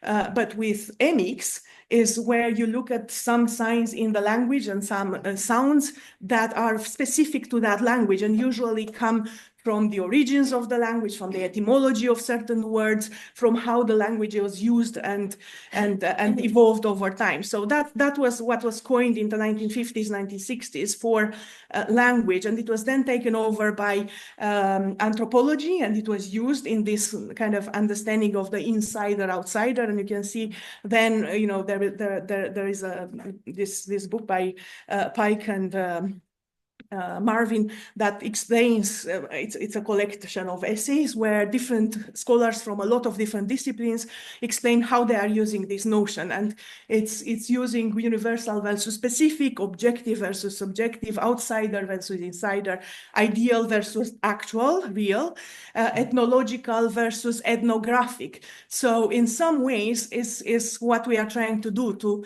to have that insider's perspective added to our perspective, which usually, because even if it's the place where we grew up, being experts means we already have a certain objectivity that we try to include, and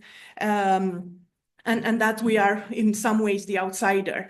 But in most cases, we work with sites that are not our, place where we live or birthplace, so we don't know some of the specificities of the cultures that created the place. Sometimes it's even an issue of a different generation, okay? So, culture is changing, and perceptions of what is heritage and understandings change from one generation to another.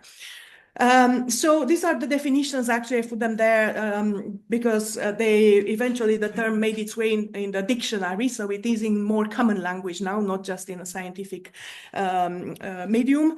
And ethic is considered as a structural system or typology comparable cross-culturally that confers meaning but does not mean itself. So it's the way in which we choose, for example, typologies. If we try to make a conservation plan for an urban area, we think about typologies that we need in order to put in order the fabric that we look at. And we are looking at, age of building, styles, materials, different configurations and things like that.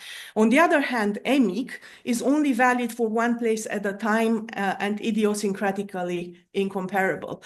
I mentioned language earlier. So one example to simplify a bit maybe is in Spanish, for example, the letter that's written as a V can be read depending on the word and also on the place where the language is spoken as V or B, okay? So it can produce two different sounds. Again, I'm sure you can find in your own languages similar kind of emic situations where, you know, something that seems on the surface the same, it is not the same. Yeah. One example that takes us into the kind of urban context, if you want, Saxon colonization settlements in Transylvania. They usually have a square at the center. It's a planned square. It's part of the planning of these colonization settlements. It has exactly the same kind of spatial configuration as any market square in any other medieval European town. Yet they were not market squares. They were places of prestige. They were never meant to be used in that way. They were the place where the aristocracy houses would be kind of on display. Okay, so that to me is an emic situation where seemingly similar urban typologies, architectural typologies, have a different meaning depending on the background of how they were created and the specificities of that particular culture. And in order to do these things, in reality, when we work with a place, these days, I mean, over the last maybe, I'm just thinking, let's say about 10 years, I think it, maybe a bit more, 15 years, it increasingly came into mainstream, this methodology that's called citizen science. It started in very technical ways where people are used to collect data. So they are not actually involved in what kind of data to be collected and what is then being done with it, how to analyze it. And it kind of moved on from there, and it's tested in a lot of situations, including conservation, as in conservation of nature, heritage, and so on, to monitor usually the situation in situ of heritage elements. So this is a scientific work, and that's very important because it is not really empirical. It has to be planned, and it has to be planned quite well in order to be able to use the results of such an exercise. And this is undertaken with members of the general public. In our case, we use the local communities, often in collaboration with or under the direction of professional scientists and scientific institutions. That is, again, the dictionary definition once it made its way into kind of full use. So the case that we worked on, it's in Granton. This is the edge of Edinburgh at the seaside. You can see here that this was a collaboration with several other universities and their cities, and each of these teams have carried out this kind of work. I don't know, can you see my, no. Okay, I was wondering if you can see my pointer, you can't. So Granton is right at the edge, at the north edge. On the left, we have a map that shows all the conservation areas in the city of Edinburgh, about 40 of them, sorry, 20 of them. And how Granton is not actually covered by one of the conservation areas because it is what we call a periphery. It's the urban periphery. This is how it looks like today. Historically, we have some elements of traditional heritage, you know, things that are recognized and listed, such as Granton Castle, such as Royston House, a manor with its land around. And then from there, we have other elements that we recognize. This is an intangible element. Charles Darwin walked on that beach at Granton, thinking about the theory of evolution. We have traces of the previous industrial heritage, which actually is the reason for Granton being there since the 18th century, the development of a car factory, the first electric car in Europe, which was not actually, it didn't take off because it was too slow. And it was linked to the building of a harbor in 1960s, and then the fact that it becomes this kind of industrial hub linked with trains and ships and with these other factories as well. So from this kind of traditional heritage, we discussed with the community and we started to understand that we have a lot of different layers to this. Sorry. Okay. Okay, so we show them a number of elements with information about the history that we managed to uncover, and we consulted the community to see what they think. You can see all those kind of white bits that we put on the table where people could put their own post-its and contribute what are their ideas about what is heritage and their understanding and their relation to that kind of heritage. So we found out a lot more about intangible heritage, about what the community's pastimes are there, about the local heroes that were immortalized there. And finally, we use this to make a manifesto, a European manifesto for the heritage of the peripheries. And we understood from this that this kind of heritage is very much unconventional. It's at the edge of the city, but it's also at the edge of what we understand to be heritage, which raises a lot of issues, I think, in terms of whether it should be protected or how it could be protected, and so on. So I think our takeout from this is moving on into a different project that we started now to try to understand what makes them tick, but also to try to understand what can we do about the fact that people have very different interests there. We reinforced again the need, for us, the project has reinforced the need of understanding what we can do to help local communities to understand better their own heritage, because by doing this, what people thought is heritage at the beginning and what people think now it's heritage, that we started the follow-up of this project, which is called Cultural Heritage of the Metropolitan Peripheries, and it's a more in-depth project. We realized that actually we learned a lot and they learned a lot too in the process, and that makes the place stronger.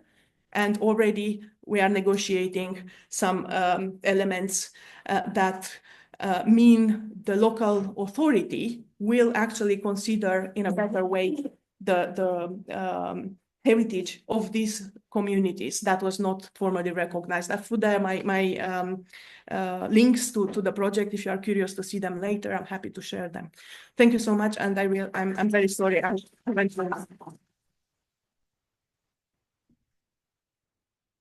Thank you very much. Well, and maybe point out once again how important it is after the conference to have the respective papers submitted for publication with the peer-reviewed journal, so that we can have the full length of the knowledge apart from the short presentation that we are showing here.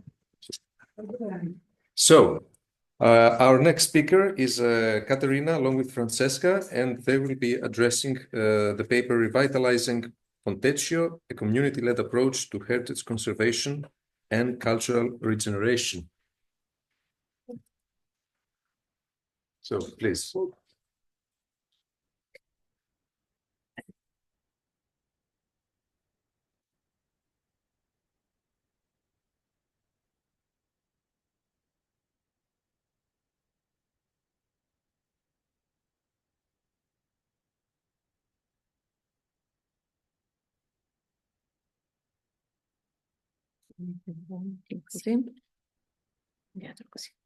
Okay, thank you very much for introducing me and for inviting me to this conference.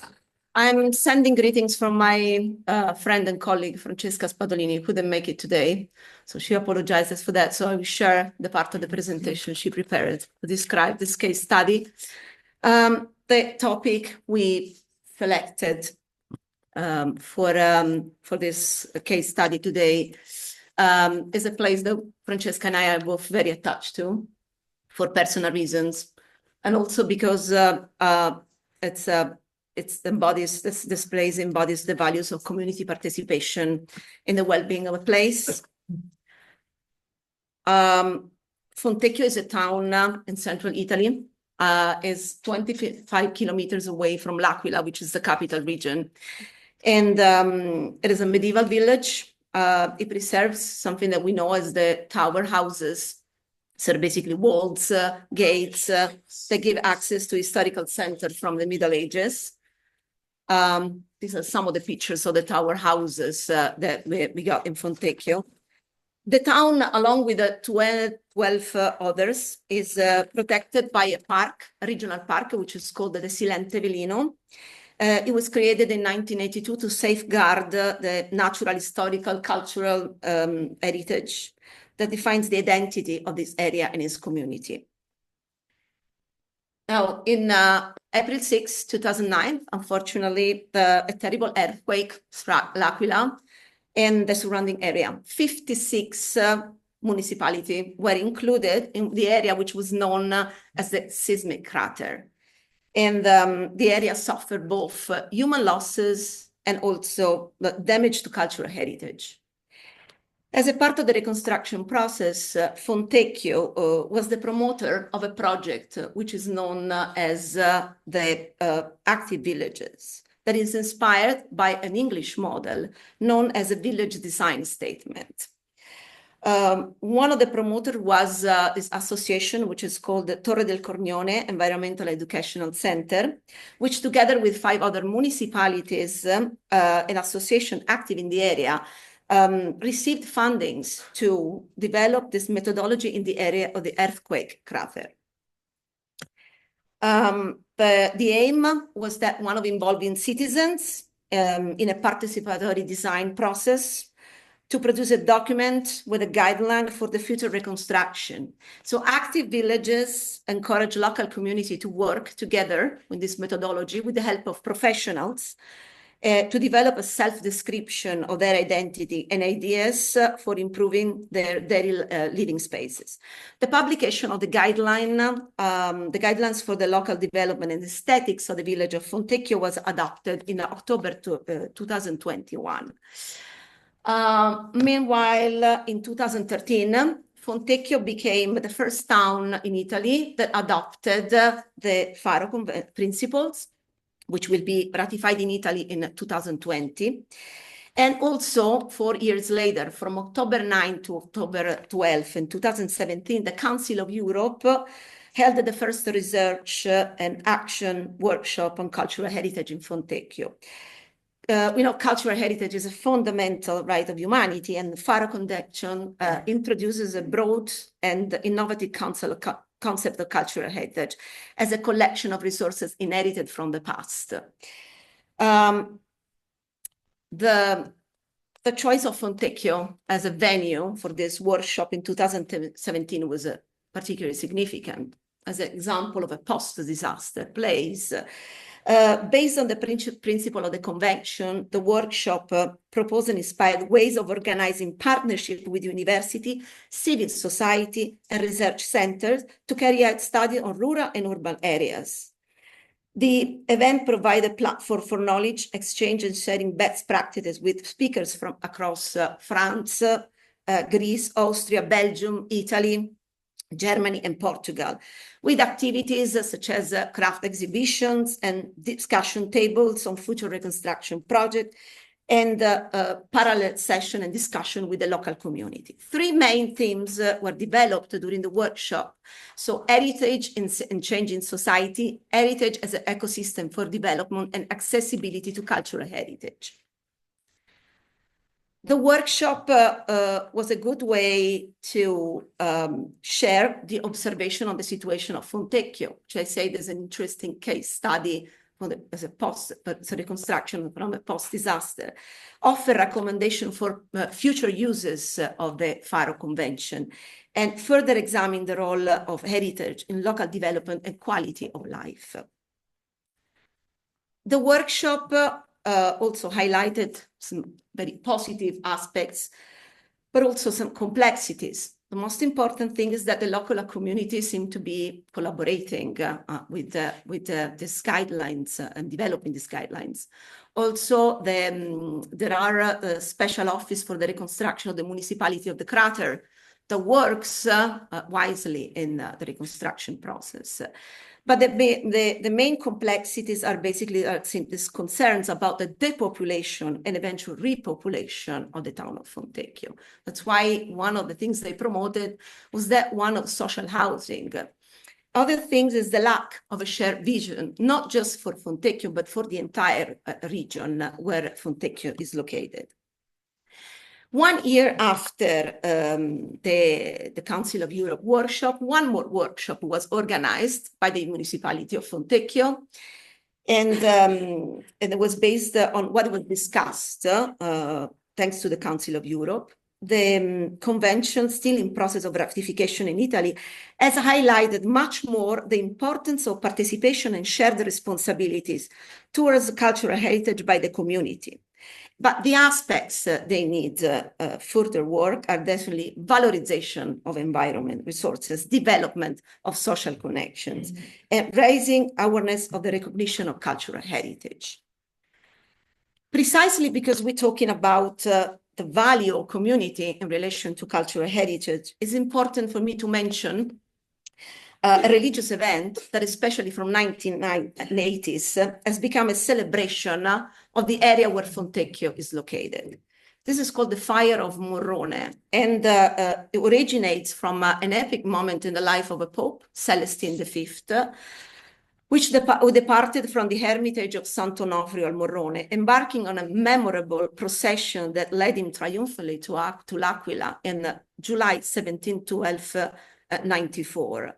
Every year, in modern days, the torchbearer light the sacred flame, the fire in the Morrone Hermitage. And from there, a race begins along a route that lasts several days and passes through several towns, including Fontecchio. A basilica was built, as indicated by the Pope Celestine V. The earthquake in April 6, 2009, unfortunately, severely damaged the basilica. And so the transept, the pillars, many other structures of the basilica collapsed. The restoration was supported by the Sovrintendenza Archeologica and involved the technical advice of at least 3 major universities, the Politecnico di Milano, Sapienza of Rome, and the University of L'Aquila. The restoration of the Basilica of Colle Maggio won, this is a picture actually from as a consequence of that terrible earthquake, won the European Heritage Award in the conservation category in May 2020.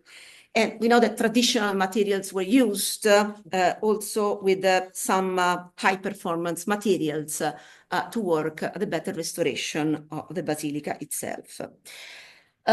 Referring to the Basilica of Colle Maggio and this fire of Morrone that I told you reminds of this procession in the ancient times, the Feast of Perdonanza, is held every year in the Basilica of Colle Maggio, was originally called the Cerimonia del Perdono, ceremony of forgiveness. Basically, the modern name Perdonanza Celestiniana was coined by the poet Gabriele D'Annunzio in early 1900s. It commemorates Pope Celestine V, who established the plenary indulgence for those who sincerely repent and pass through the door of the Basilica. This is a picture of the Pope opening the door in August 2022. In 2019, the UNESCO has recognized forgiveness ceremony as an intangible cultural heritage. And the collaboration of historians and artists in more modern times has made the structure of this feast much more like a festival, more complex with more events during the weeks preceding the Feast of the Perdonanza. So concerts, shows, various guests emphasize the double role, secular and religious character of this feast, and the involvement of the local community. In conclusion, the revitalization of Fontecchio and its surrounding area highlights the role of cultural practices in shaping a collective identity. It emphasizes resilience in overcoming challenges while preserving culture and encourages reflection on how we can all contribute to maintain a shared identity. Thank you for your attention.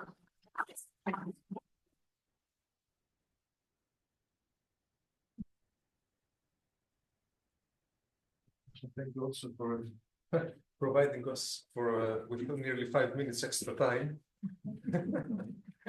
I was overwhelmed by this thing. Wonderful.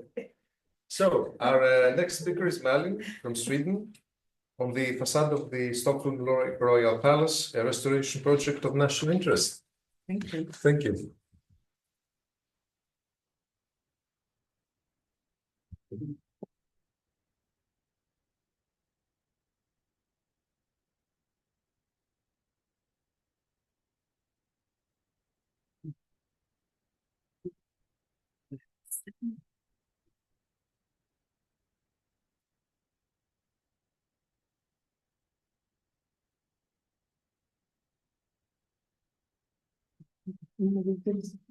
Yes, thank you.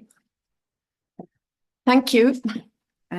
This is also a case study, but I'd like to start by saying that the project that I'm about to present, I wouldn't really call it an example of good practice, at least not altogether, so that you don't get disappointed. Instead, I hope it serves as a reflecting and learning example of practice and dialogue and inclusion. And I will highlight both successes and setbacks as we made, of course, many mistakes on the way in this project.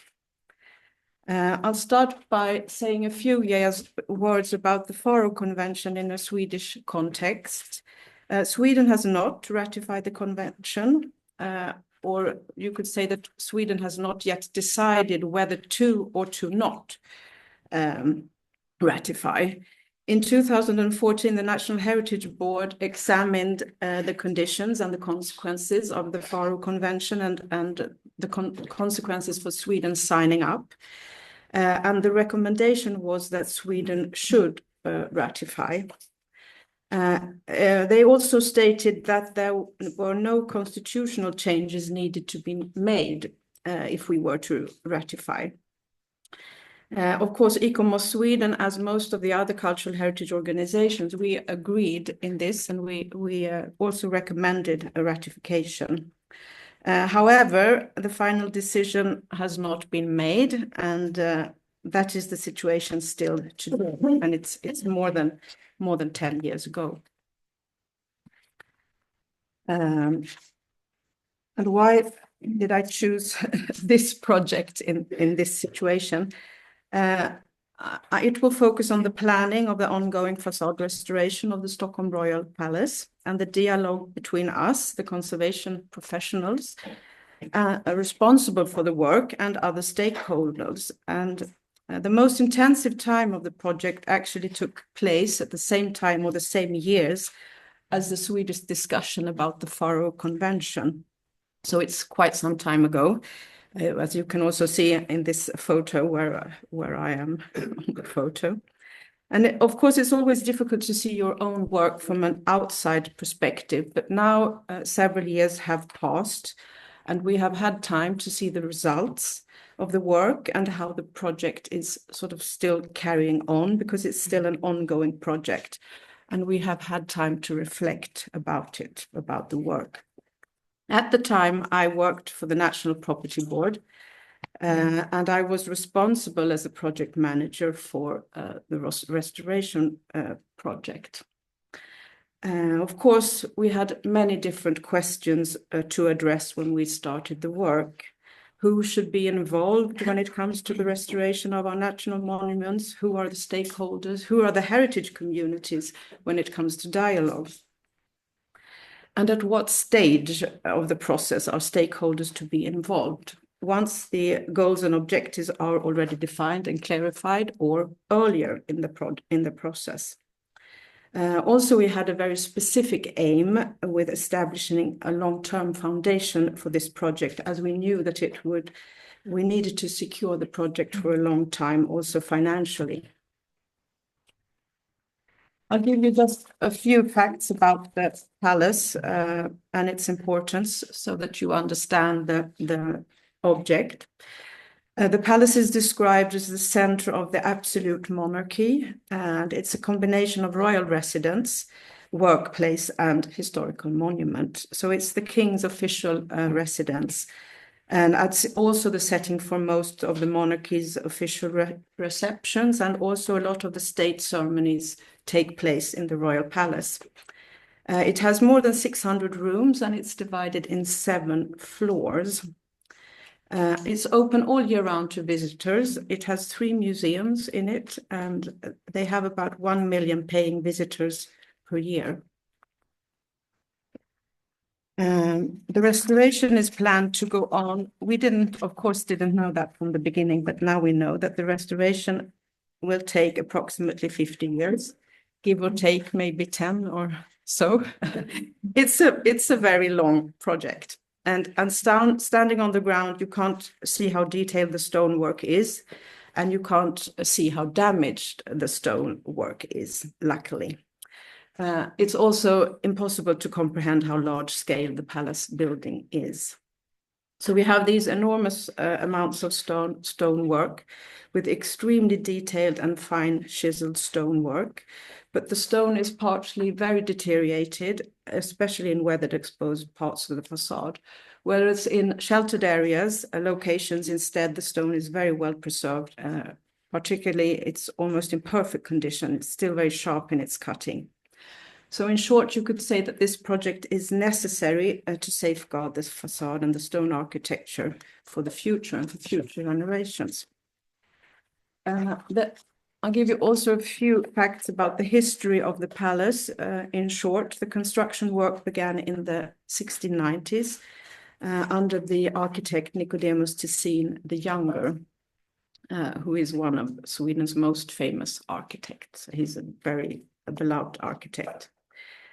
Due to financial problems, the work, of course, stood still many years. And when the building started again, it was under the architect Håleman, also a very well-known Swedish architect. And after him, several other architects took over the work. In 1754, the royal family could finally actually move into the palace, but the construction work continued several decades after that. And despite this very long era of construction and as well as changes and additions over the years, the palace is very much associated with Tessin, and especially the facade has maintained an obvious link to Tessin's original plans for the palace. This is on this picture, you can see the south facade of the palace, and you see Tessin's drawing or plan for the palace, and you see what it actually looks like today.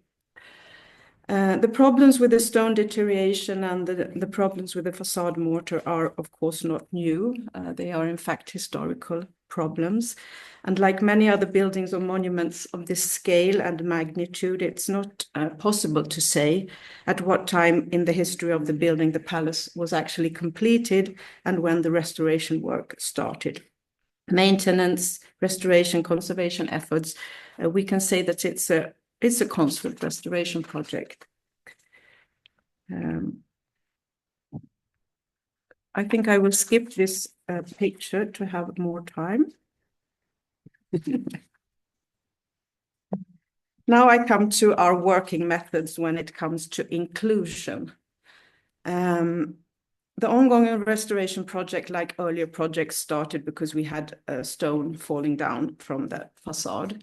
But when we started the project, we didn't know what perspective to have on the work or how to address the questions. We knew that we had several critical decisions to make, of course, as in all restoration projects.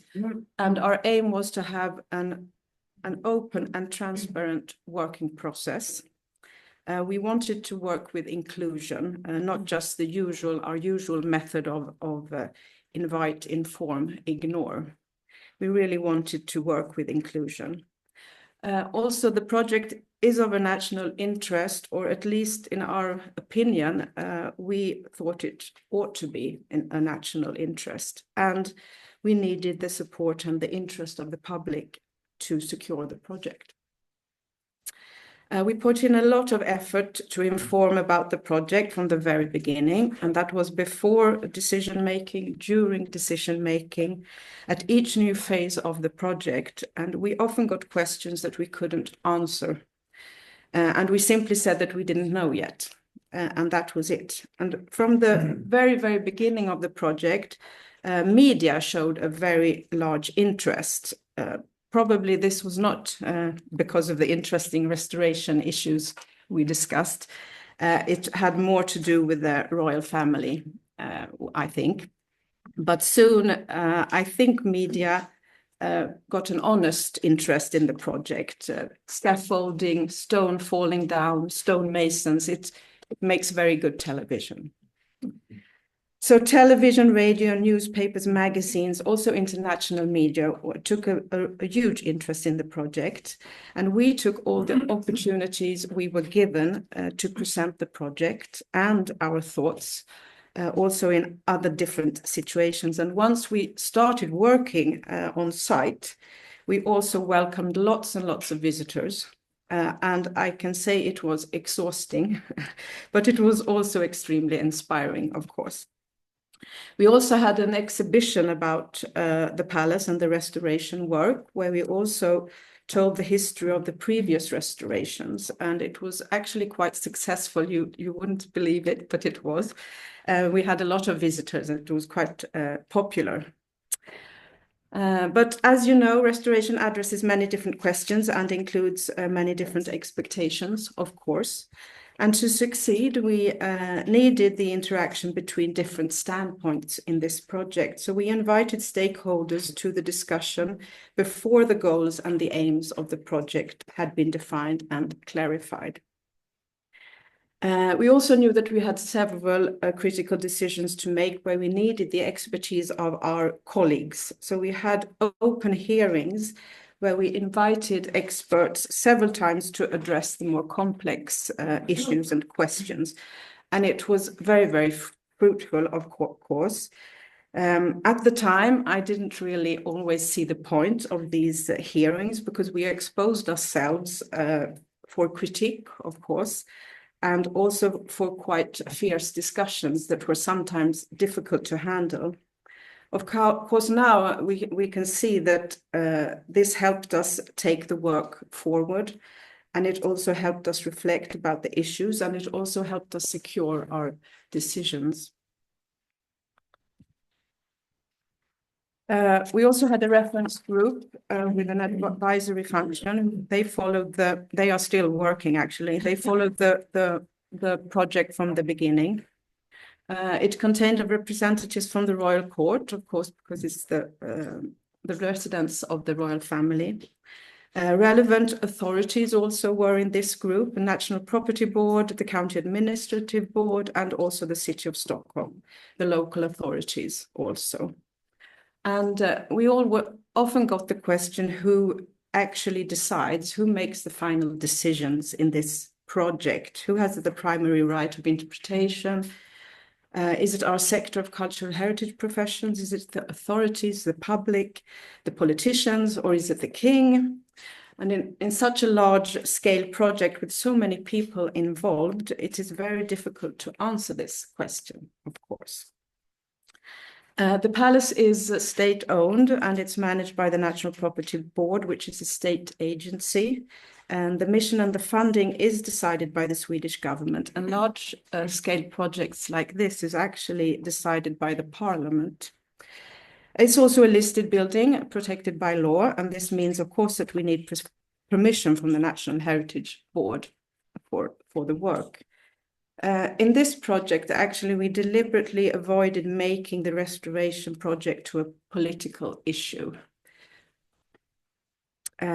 Because of a formality, we didn't need to apply for a building permit. And through this, we avoided the formal decisions of the local authorities. And that is the politicians, and who are elected by the citizens to represent them. So, of course, it was not a very democratic way of working. But we experienced mostly support of our work from the authorities and also from the politicians. However, we knew that the color of the facade would be an issue. And when we sort of brought forward our decision when it comes to the color of the facade, this is also an historical debate, I can see, which started in 1890. When we brought forward our decision, of course, a lot of other heritage experts were very disappointed and I would say very angry also with us. And we were accused of being undemocratic, not letting the citizens of Stockholm and Sweden vote about this issue. And I think also this fierce debate between heritage professionals, actually, it's not so, it also is, in a way, it works as for excluding other stakeholders. So it was a quite unpleasant situation. Now I come to the last slide, and I can say that in the end, we were saved by media once more in this project, because when we finished the first phase of the project with the new mortar and the new color, we had a press conference, and there was a large turnout of reporters and photographers from major newspapers, radio, TV, private channels, public service channels, British media was there, so it was a huge occasion.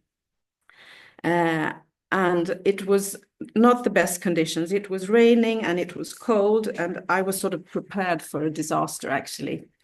And it was before the scaffolding was still covered, so they had to join us under the scaffolding, and it was wet and it was dripping and prepared for a disaster. But then soon after we reached the scaffolding, I heard a radio journalist broadcasting live to his audience. And his first words, "I wish you could see the new mortar of the Royal Palace. It's so beautiful." And then I overheard more and more journalists and reporters broadcasting, and everybody was talking about how beautiful it was and how marvelous the stonework was. So it turned out to be a success in that way, despite the cold weather.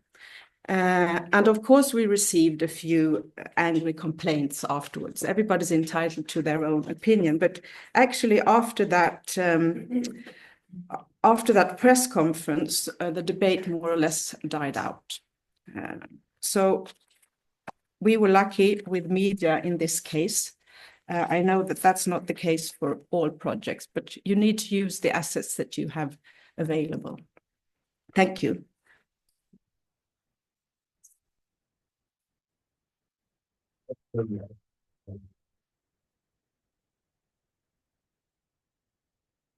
Very much, and I think that we would have the proceedings for this meeting also probably the picture with the green sugar, not with the stone, will be the best front picture for the whole meeting. So we now move on. We'll address the issue engaging communities in heritage conservation practices in line with our convention principles and lines Dacia archaeological sites.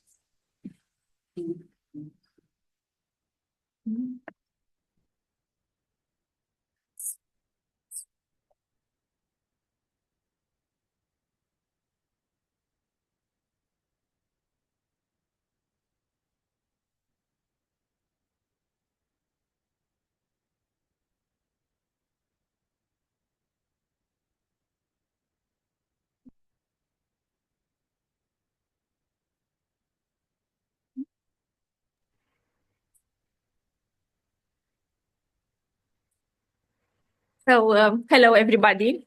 I'm Florentina Muramatake and my colleague Lucia Leca.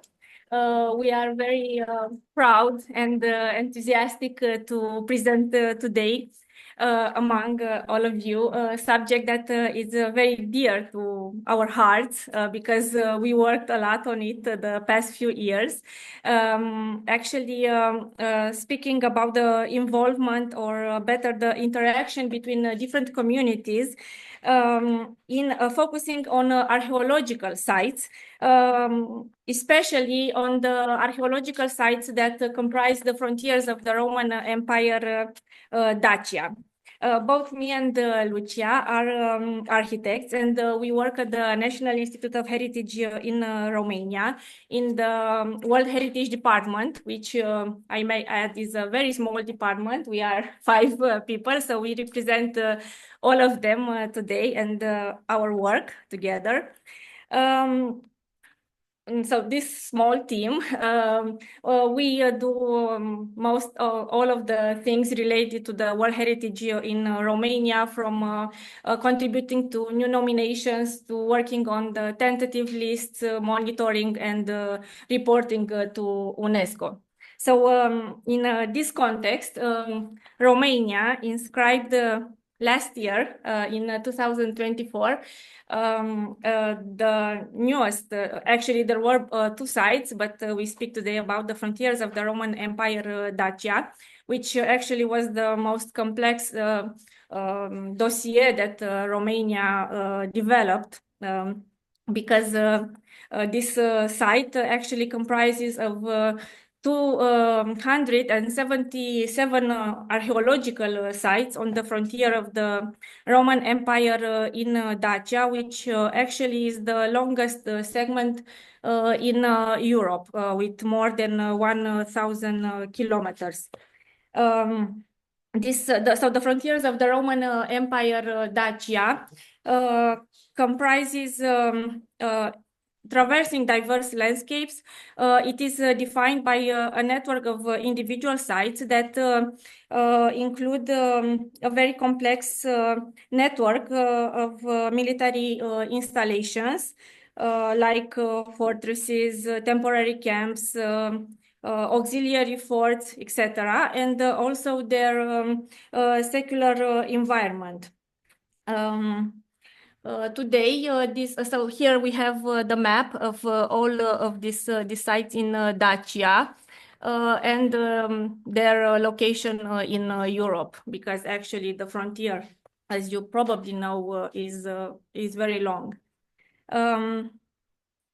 Regarding the today's setting of these sites, this is very diverse, because, for example, some of them are found today in big cities in Romania, where archaeological remains represent an important historical layer of the cities that actually became a tourism brand, but unfortunately, most of them are found in villages with disadvantaged communities, where poverty and social exclusion is the real everyday life. And communities usually think about these sites like they just consume economic resources, and they represent an interest only for researchers. So how can we generate a switch, both social and cultural, for these cases? Arriving to our team, our conference team, we want to add that Romania just signed the Faro Convention, so signed, not ratified, the Faro Convention just this year in February, so the timing is just right for the conference. Actually, initiatives and projects took into consideration the principles of the Faro Conventions for more than 10-20 years. And also there were a lot of workshops developed especially by specialists in this time frame. We will see about the timing of ratifying the convention, but at least a very important step for us was already made. So what about archaeological sites? We thought about three questions to maybe and try to answer them today and in the future.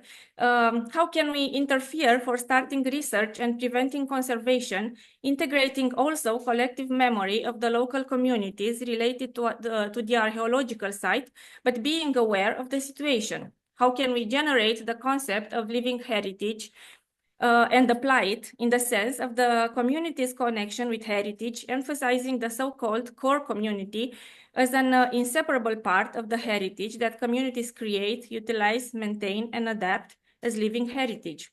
And how can we relate cultural heritage with the objectives of quality life, enriching economic development, social cohesion, and education?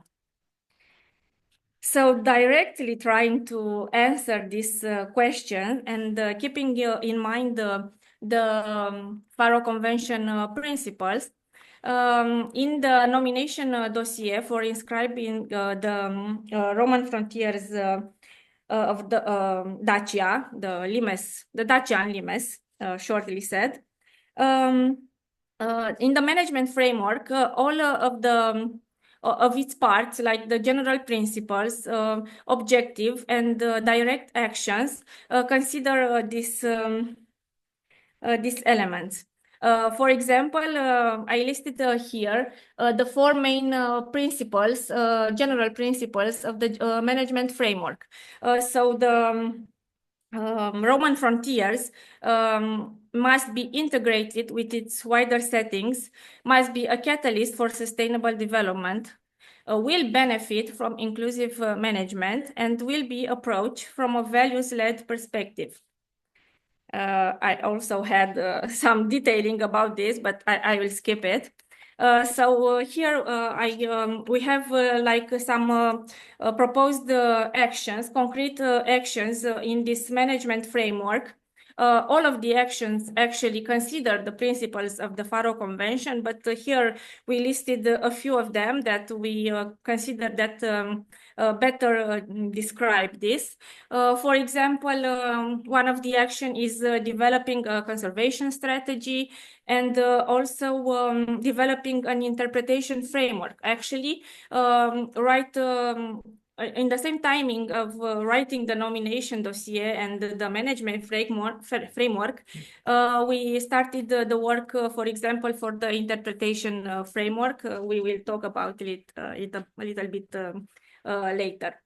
So now Lucia will jump into some concrete actions that we took in recent years.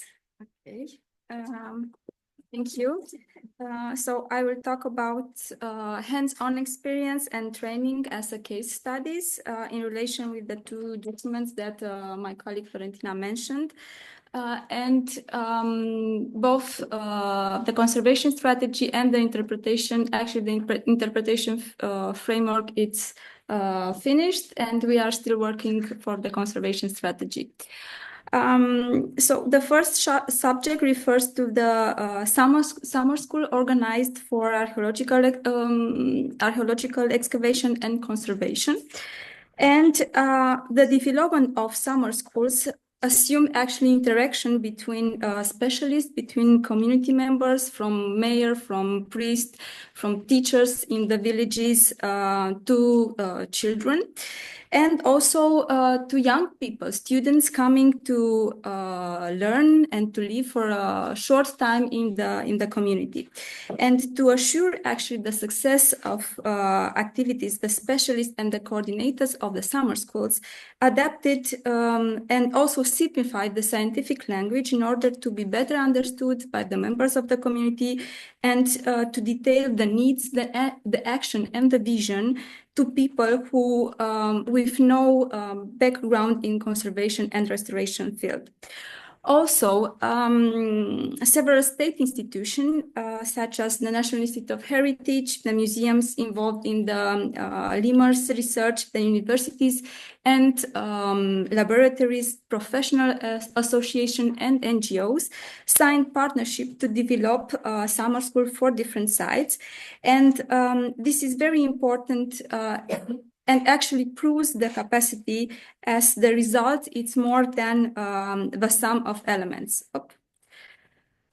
And as a good practice, how did it started, let's say, as a good practice example can be taken the Arheoarhitectura. It's a summer school dedicated to ancient fortress from Orăștia Mountains. It's more about the Dacian layer, let's say.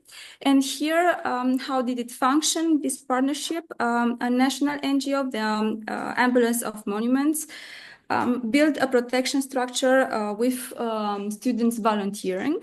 And after that, universities and research institutes developed trainings for conservation of the lithic elements.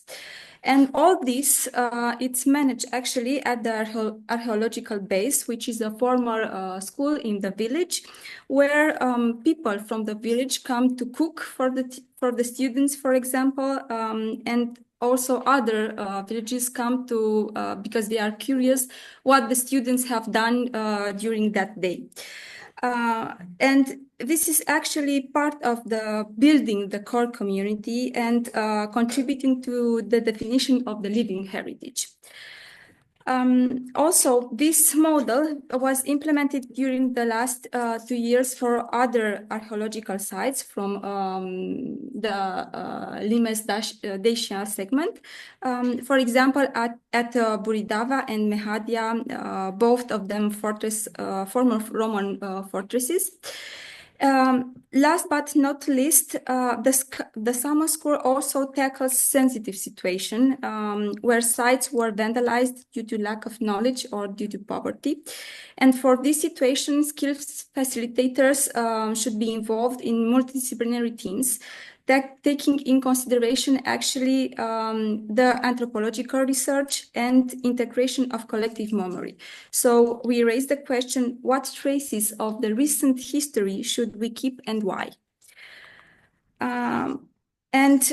This is very interesting for me. Protection of the heritage of the sites requires both archaeological excavation and first step of conservation, involving also community members.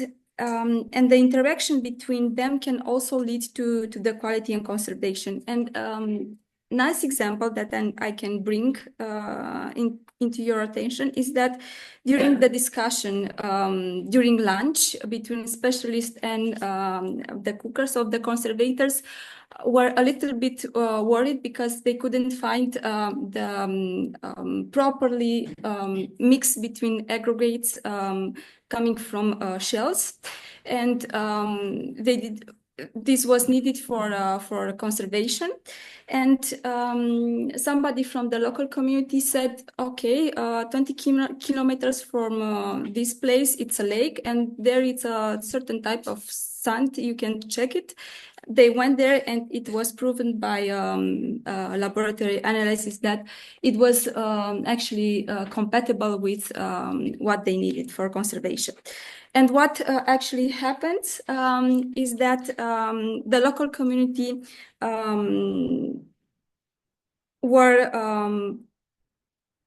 developed this sense of belonging and of pride for contributing to the sites. Last example about conservation relates to the Traian Bridge pillar from Drobeta to Turnu Severin. It's at the Danube River, and after a series of unfortunate events for archaeological remains, which could actually conclude to a big loss of original material, the integrity and authenticity of the pillar was protected. And from this situation, actually, the representatives of the local authority understood not only the importance of the monument for the Limes segment, but and also for nominating the site in the World Heritage List, but also the process to repair a mistake that was done from lack of knowledge. And now they take in consideration specialists even in public auction documentation. And the lessons learned by all involved in this process lead to the change of attitude to protect the Trans Bridge remains as a landmark, and now are initiating a new project for its enhancements. But from full scale to local scale and vice versa, how do people perceive all these related to archaeological sites? And during the elaboration of the nomination document, the development of interpretation framework became a priority. And the international team started to work since 2 years ago. The purpose was to inform the public that the sites are proposed for nomination in the World Heritage List, and also to include the enhancement of local communities in the future presentation process. So some of the first steps, highly important, that were taken were for understanding the context, since heritage interpretation refers to all the ways in which information is communicated to different target groups. Consultation focus group with stakeholders and consultation workshop with local community were the main instruments to define interpretive themes and stories. And without detailing the whole process of developing the interpretation framework, one aspect stands out, and it's very relevant for identifying and deciding interpretive themes and stories, the community consultation. And these are just a few places where community consultation were developed. And during this, different questions were explored, like what story or fact can you tell us about Romans? What objects or site is most important for telling us about the Romans from Romania? Why it is important to know about this Romans civilization, and for example, what does the site mean to you at personal level, or what do you think the site means for the community? Okay, and in conclusion, the management framework actually tried to take in consideration the principles of the Faro Convention, and the integration of Faro Convention principles into the management framework. It's actually very organic in order to allow the evolution adapted to the development condition to each site and socio-economical context. And now I also jumped to the last one. If we emphasize to value-led perspective that was also mentioned yesterday here, we could say that all the Faro principles correspond as they were stated many years ago in the pilot project of the European Council, the Faraway Enhanced Participation in Cultural Heritage. What can I say? Cultural heritage is about relationship between people, places, and stories. And thank you.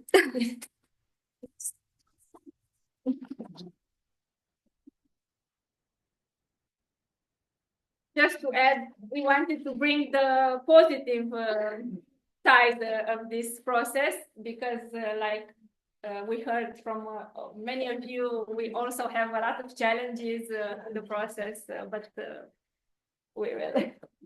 Thank you. Thank you very much. And we now have a last paper to be delivered virtually from our dear colleagues in Turkey. Can you hear us? Yes, I'm here. Yes, welcome. Hi, Dimitrios, how are you?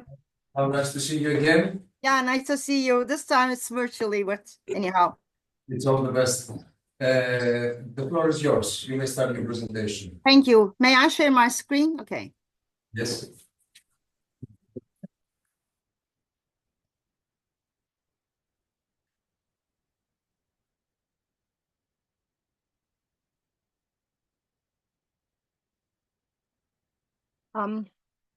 Hello to everyone.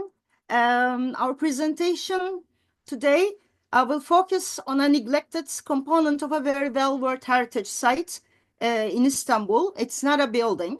And I will briefly try to tell you about the story of struggle for the continuity and sustainable use of market gardens located along the land walls as an integral part of that cultural heritage, but perceived as the other. Historic Istanbul Land Walls Market Gardens is an urban agricultural landmark and a productive landscape located within the borders of the historic areas of Istanbul in the UNESCO World Heritage Site, stretching nearly along 8 kilometers and 30 hectares along the land walls on both sides, in the intramuros and in the extramuros. It is a military fortification which has 3 main parts. And it's a 5,700 meter long main wall, which is protected by 96 towers.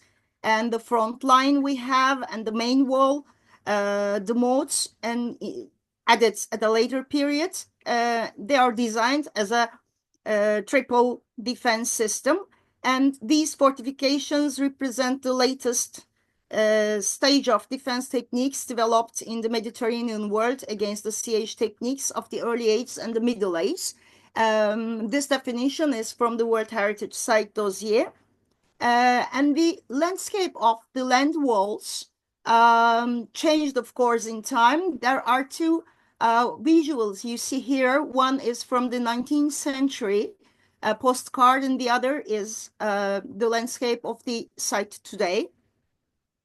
In the Theodosian Code of 422 AD, it is the earliest text stating the existence of an urban agricultural landscape flanking the then newly constructed Theodosius land walls. The lower floors of the towers were dedicated as storage for the agricultural tools and the produce.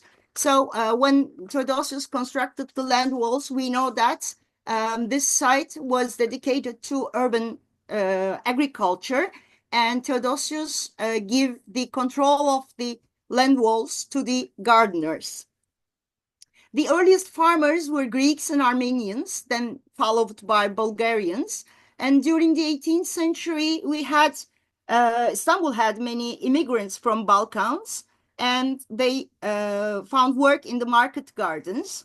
Again, in the 18th century, the market gardens started to be founded in the extramuros part, and there were 344 market gardens with hundreds of wells, cisterns, and water wheels, employing more than 1,000 gardeners.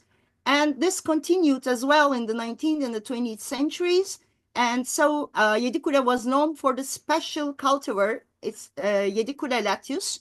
And most of the farmers were from Kastamonu, Cide, a village from the Black Sea region of Turkey. So we can say that it is a tremendous continuity, historical continuity that we have in the site. And the gardens were cultivated continuously throughout the Byzantine and the Ottoman empires and the Republic of Turkey. Then, what is the story of the site today is that it has started with a sudden demolition of a significant part of Yedikule Gardens by the local municipality for a public park project in 2013.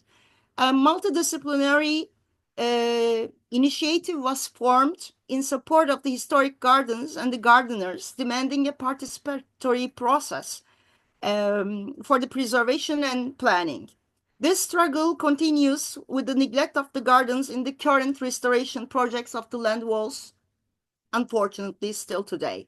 So this is the pictures from the initiative on the first days of this demolition, which gathered together. There were historians, archaeologists, anthropologists, architectural preservationists, and the gardeners, of course, as well. So the significance, if we look at the significance and the values of the site, we should say that these gardens retain a temporal and a spatial continuity, which is tremendous. And the traditional urban agricultural cultivation knowledge and skills exist in the site, and it's a unique example in the world. And the landscape forms a strong sense of place, identity, and it has a great urban memory, which one of the products of this or the signs of this urban memory is the Latius Festival, which was celebrated for periods of time approximately up to the 50s, and then with the support of this initiative, it was revived for a couple of years in the 2000s as well, after the demolition of the garden.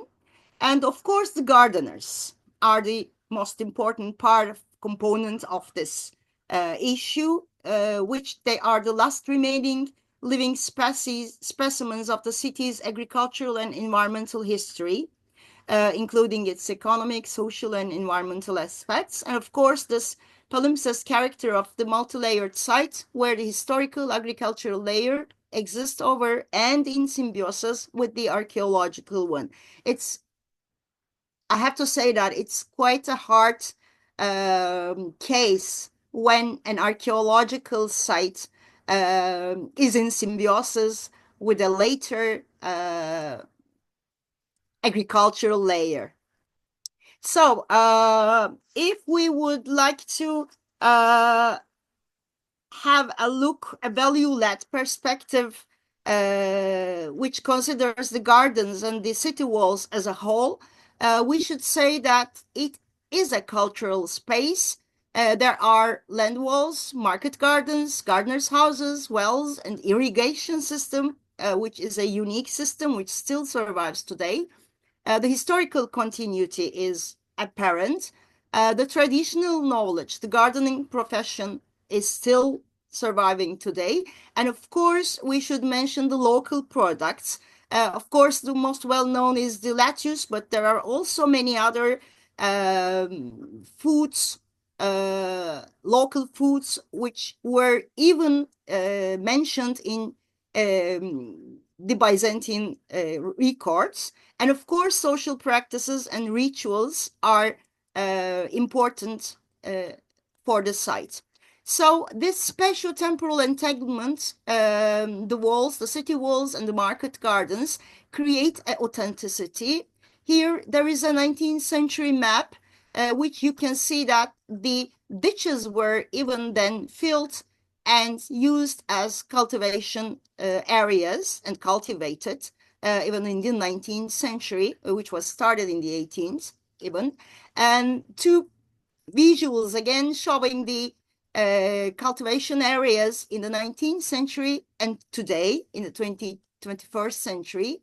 The use of place has an important historical continuity. I said we see the story. Oh, sorry. We see this how the gardeners store their foods where once the stores were the foods or the products were stored in the Byzantine periods even. Another important issue is the knowledge, the traditional gardening knowledge. We have many records indicating the products of the market gardens in the 19th century, in the 18th century records.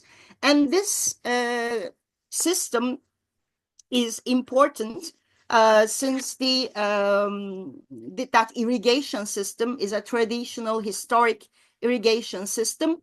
They are called trays or mashulas, and they slowly irrigate the soil, so there is no need for modern watering systems. It's completely a traditional technique which still exists today. So the whole area, the World Heritage Site of Istanbul land walls, does not consist of only the land walls itself, but it's a huge, it has many other components, and it is a sort of cultural landscape. There is the neighborhood behind. We have many components of the market gardens, the gardener houses we have historical wells, and of course the terraces of the original military structure. We have different layers on the site. Here you see the historical peninsula of Istanbul, which we have 4 World Heritage sites. The 4th one is the land walls of Istanbul. In the criterion 2, it is stated that the wall of Theodosius is an important defense system, but there is no reference to the surroundings and to the other components of the site. So it only mentions the wall itself. The next slide. And in the maps and plans which were prepared by the World Heritage Site Management offices, and we have different layers of heritage, different status of heritage. So it is a World Heritage Site. We have some different historic urban conservation sites within the World Heritage Site. We have renewal areas, unfortunately. We have lots of registered buildings like mosques, churches, and some civil architecture. We have archaeological layers. We have monuments, cemeteries, but all of them are designated in a way, but the only undesignated compound of this landscape is the market gardens. So you see the whole picture of the site, the extramuros gardens you can see here, and the intramuros gardens, which unfortunately mostly demolished. So the public park project presented in July 2013 was completely an alien to the site and was planned to serve to the newly constructed housing in the renewable areas. So the initiative for the protection of historic edicula gardens, there was a very strong stakeholders map, and we were in communication with each other. We were in communication with the gardeners associations, with the gardens, other gardeners, of course, some experts groups were included in this communication map, like ICOMOS and Europa Nostra, and Chamber of Architects, archaeologists, etc. So it was a huge initiative group.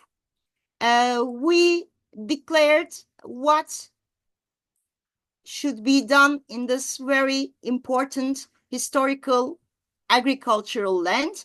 The initiative organized some educational courses, some workshop at the site for the gardeners, for the agriculture, city agriculture and agricultural history and archaeobotany.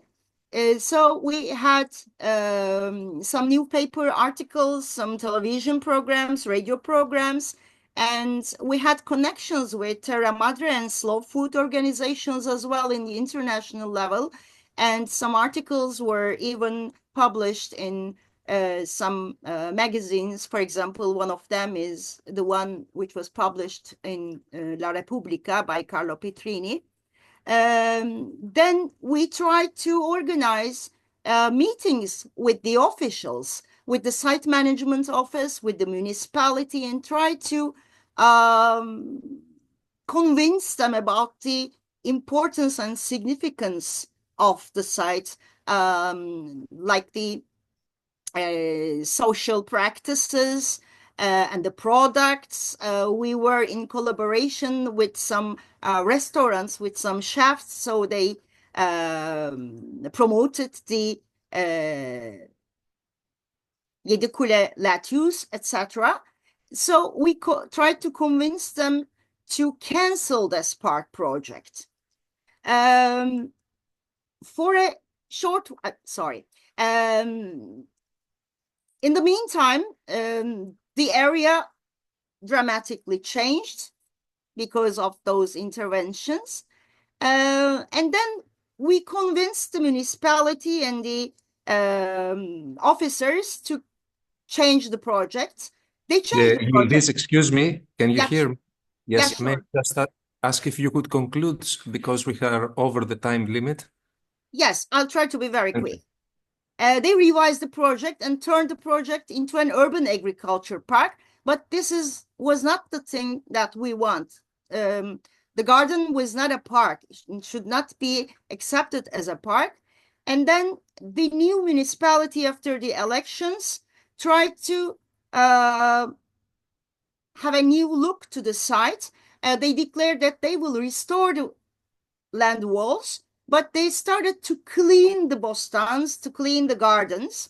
and they try to make a sort of prestige area for the city and for the visitors specifically. And they converted the agricultural land into a visitor center. And this mostly touristification-oriented perspective demolished the main spirit of the place. And our struggle still continues, of course. And of course, from the expertise point of view and from the point of the gardeners as well, of course, we are all happy that the land walls are being restored, but they should be preserved in an integrated manner without having to choose one over the other. So the wall or the garden, this should not be the question. They should live together.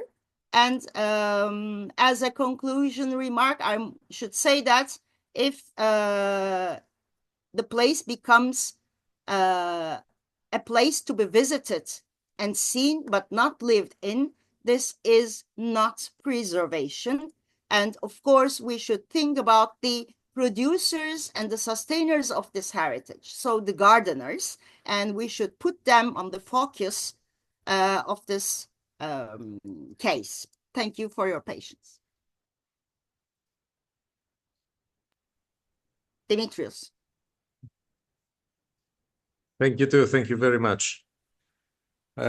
So thanks to our on time, keeping to the program, on time with the papers, we now have 15 minutes for a discussion. Anyone who would like to ask something for one of our paper deliverers or pose a question, an issue for discussion? Yes, please. Question for Anna. Our president Rosa earlier was talking about the difference between heritage and monument. And for these ancient Roman frontier archaeological sites, in my eyes, I think they are more monument than heritage. So then talking about social participation for these kind of very ancient archaeological sites, I am curious about the questions that you mentioned at the very end of the presentation. You said in this workshop, and you were asking the global community, so what does this heritage really mean from a personal level to them? So I'm curious about your answer. Could you demonstrate how they answer? What is the value of the ancient archaeological site really speak to the people of the community in this case? Yeah, so the questions were asked by the interpretation team. A team of specialists. We helped them because the team was international. We helped them because we are from Romania. And the answers actually were diverse. Many of them said about their relationship with the sites from childhood, for example. All their memories were around those sites. They grew up there, they played there. Some of them remembered how they found a coin, I don't know. And about their the meaning of the sites to the community. Also diverse answer, but actually in this most of the consultations were in this poor, let's say, villages. And most of them want and hope that these sites can give them better life, economical life. So they see a hope there for an improvement. Many of them maybe left Romania to work in other countries, and they see a light. For an opportunity to trigger social development and also bring wealth and sustainable goals, let's say, because the recent memories are related to also to the collaboration with the scientifically responsible for the site, who are actually conducting the excavation, and excitement to find something and be part of the team that is actually excavating on the site. And also to, let's say, because in this way they were more educated. So, and now since then it was an economic source because they were paid to work on the site, for example. And it's very important to not forget the rights and to continue even research there. Some of them are just. And sorry, just one small question. Do you see a difference between this kind of a more individual understanding of the heritage and a more national, top-down narration of the value? Because it's a dacia, it's related to the identity of Romania. So is there a kind of difference between these two approaches to the interpretation or the evaluation of the site? I think they actually connect. So the approaches, but the protection of the legal. So not all the sites are nominated, not listed as monuments, but how does it function?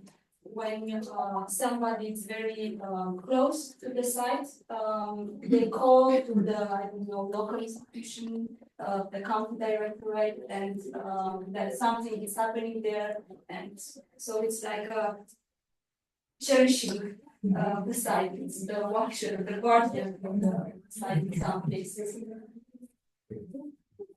Yes, please. Question is also about the same point. I think on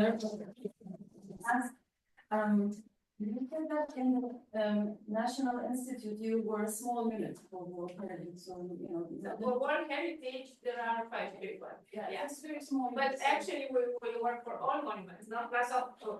That's a lot of world. I think you have 11 World Heritage sites and 5 people, so with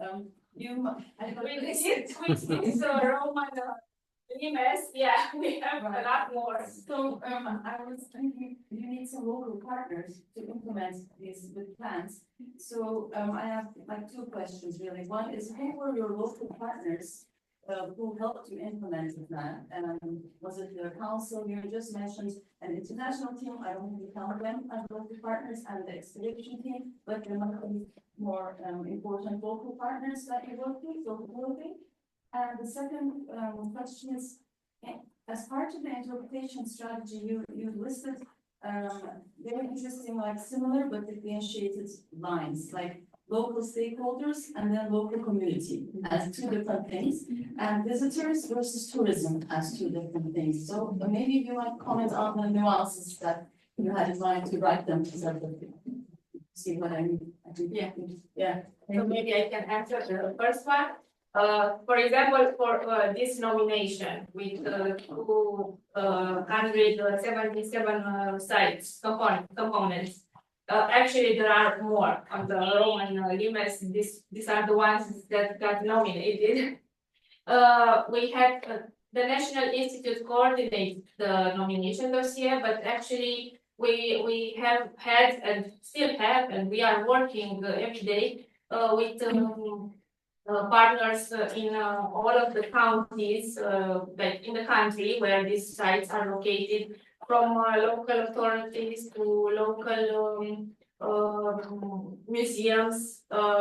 Usually for one county, this is how Romania is divided into counties, 41 counties, I think. There are like research museums, and they are in charge usually of the sites in that area. So with the museums, with the local authorities, like I said, we had these community consultations with the mayors in each where the sites are located for the evaluation, on-site evaluation of ECOMOS. We work a lot with all of these partners. And after, so the management framework was finished in the beginning of 2024, so just before the actual nomination in the World Heritage List. And since then, we work, we every day, that's our job actually. We work with these local authorities in developing, for example, the urban plans, which are the main instruments for protecting these sites. So it's an ongoing work with a lot of partners and collaborators. Right, just President asked for a point. Yes. Dear colleagues, it seems to me that Romanian example is a very good example of the complexity of interpretation of involvement of the stakeholders. Our colleagues, that was a really nice presentation, they, at the very beginning, they stated that that place has been inscribed on the UNESCO list, yes? What does it mean? That nowadays, the worldwide community decided that it's one of 900 the most important monuments of the whole world. Yes, yes, we agree on that. It doesn't mean that the stakeholders for which that place has the value is not the local group of the stakeholders which are living close to that place, even not state of Romania, even not Europe. The whole humankind is the stakeholders in that case. You know, because we decided that that place should be inscribed after a very long-standing process of evaluation. So in contradiction, we shouldn't decide that the local stakeholders who are living nearby that place by the chance. Their opinion should decide about a continuation or not, maybe. No, maybe they could decide, we don't know that burden, because there's a burden in landscape. Ruin, the perception of ruin everywhere is negative. So those people could decide, I don't like the ruins, very small ruins on in my country landscape. Do they can? The farmers can decide? Of course, according to their system of the values. So this is the kind of misunderstanding. In such a case, the international community of specialists could say not at all. That remains as the value for the all humankind, despite of the very poor material condition of the place, and to, of course, not to tell them, to educate them, but also support. That must be additional action at once. If we decide that that's monuments, they have the value for all of us, they should be supported with the maintenance of that. We should not rely only on their opinion. Yes. So that's the place. That's the place that there is a difference between different categories of the heritage. Yes. In that case, it was very clearly stated. This is the World Heritage UNESCO site. Yes.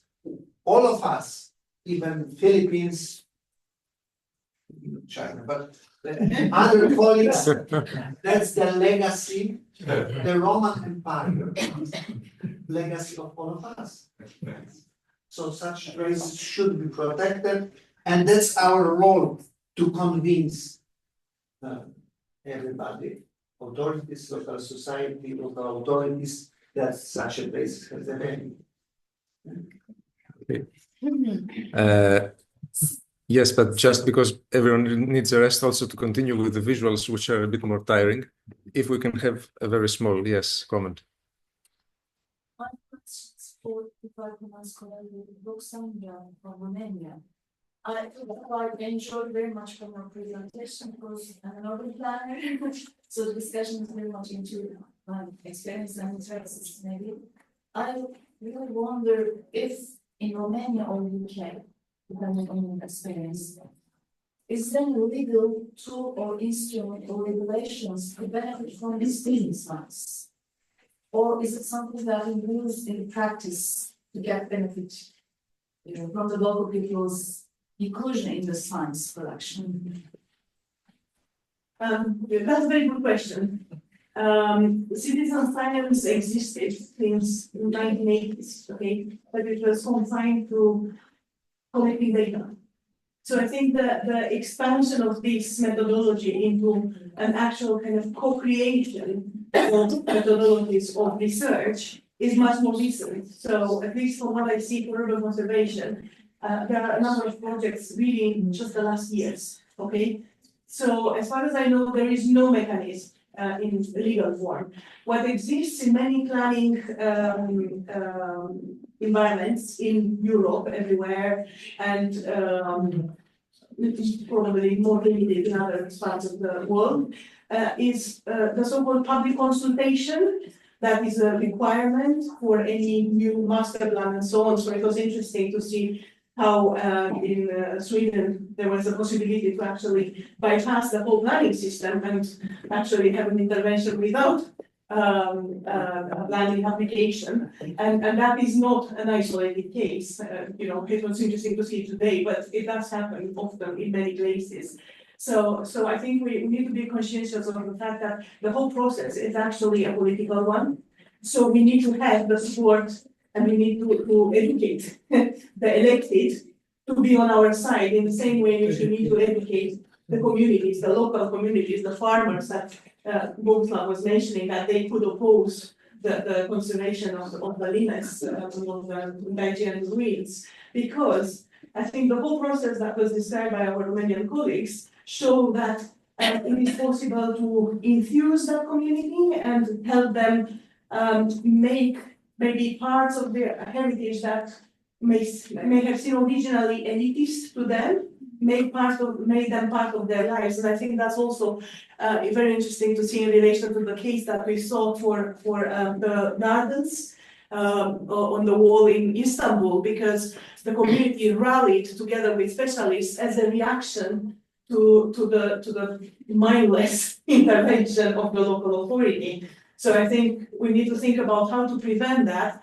by training conservation professionals to work with communities, by allocating time in our own research agendas to spend time with the communities, because that's when you start to understand, and that's when they start to understand as well our points of view and the benefit that heritage can bring to the local community. And it's not an elite thing, it's actually something that, you know, yes, the decision, I know Boguslav is very keen about that the decision is ultimately with the specialists. And yes, it should be, because we are really, I mean, we are the product of our cultures and our society. The fact that we exist, that there are degrees in conservation, the fact that there is a system of, managing conservation in each country, legislation and so on, it means that is what invests, kind of us to represent that part of the society.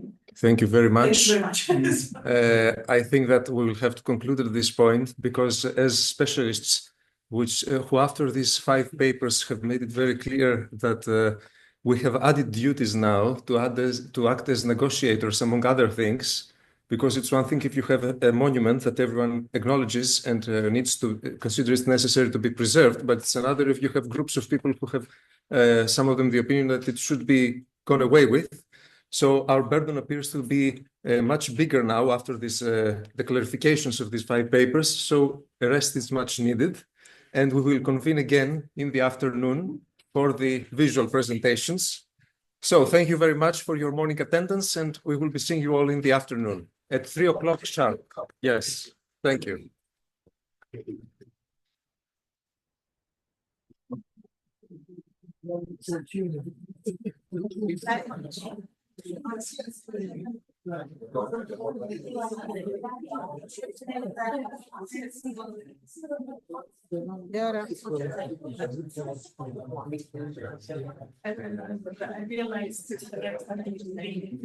You're right. I had the same thing on my tongue. When it's World Heritage, they get really excited for the local. Yes, that's here.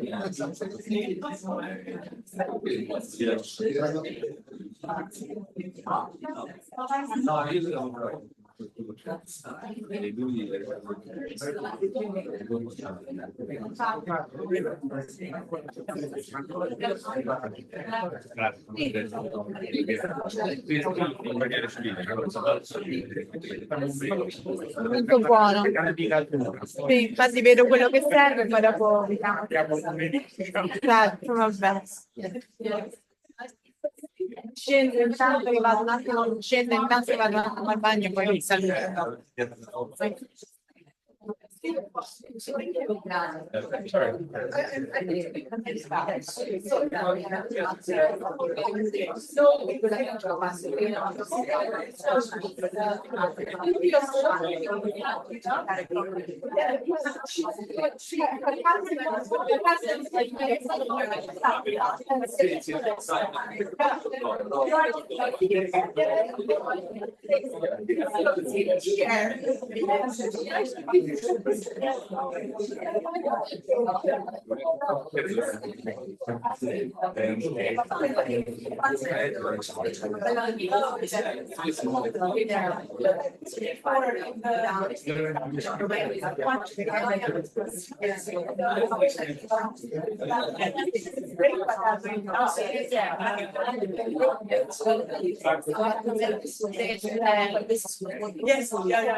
Yes,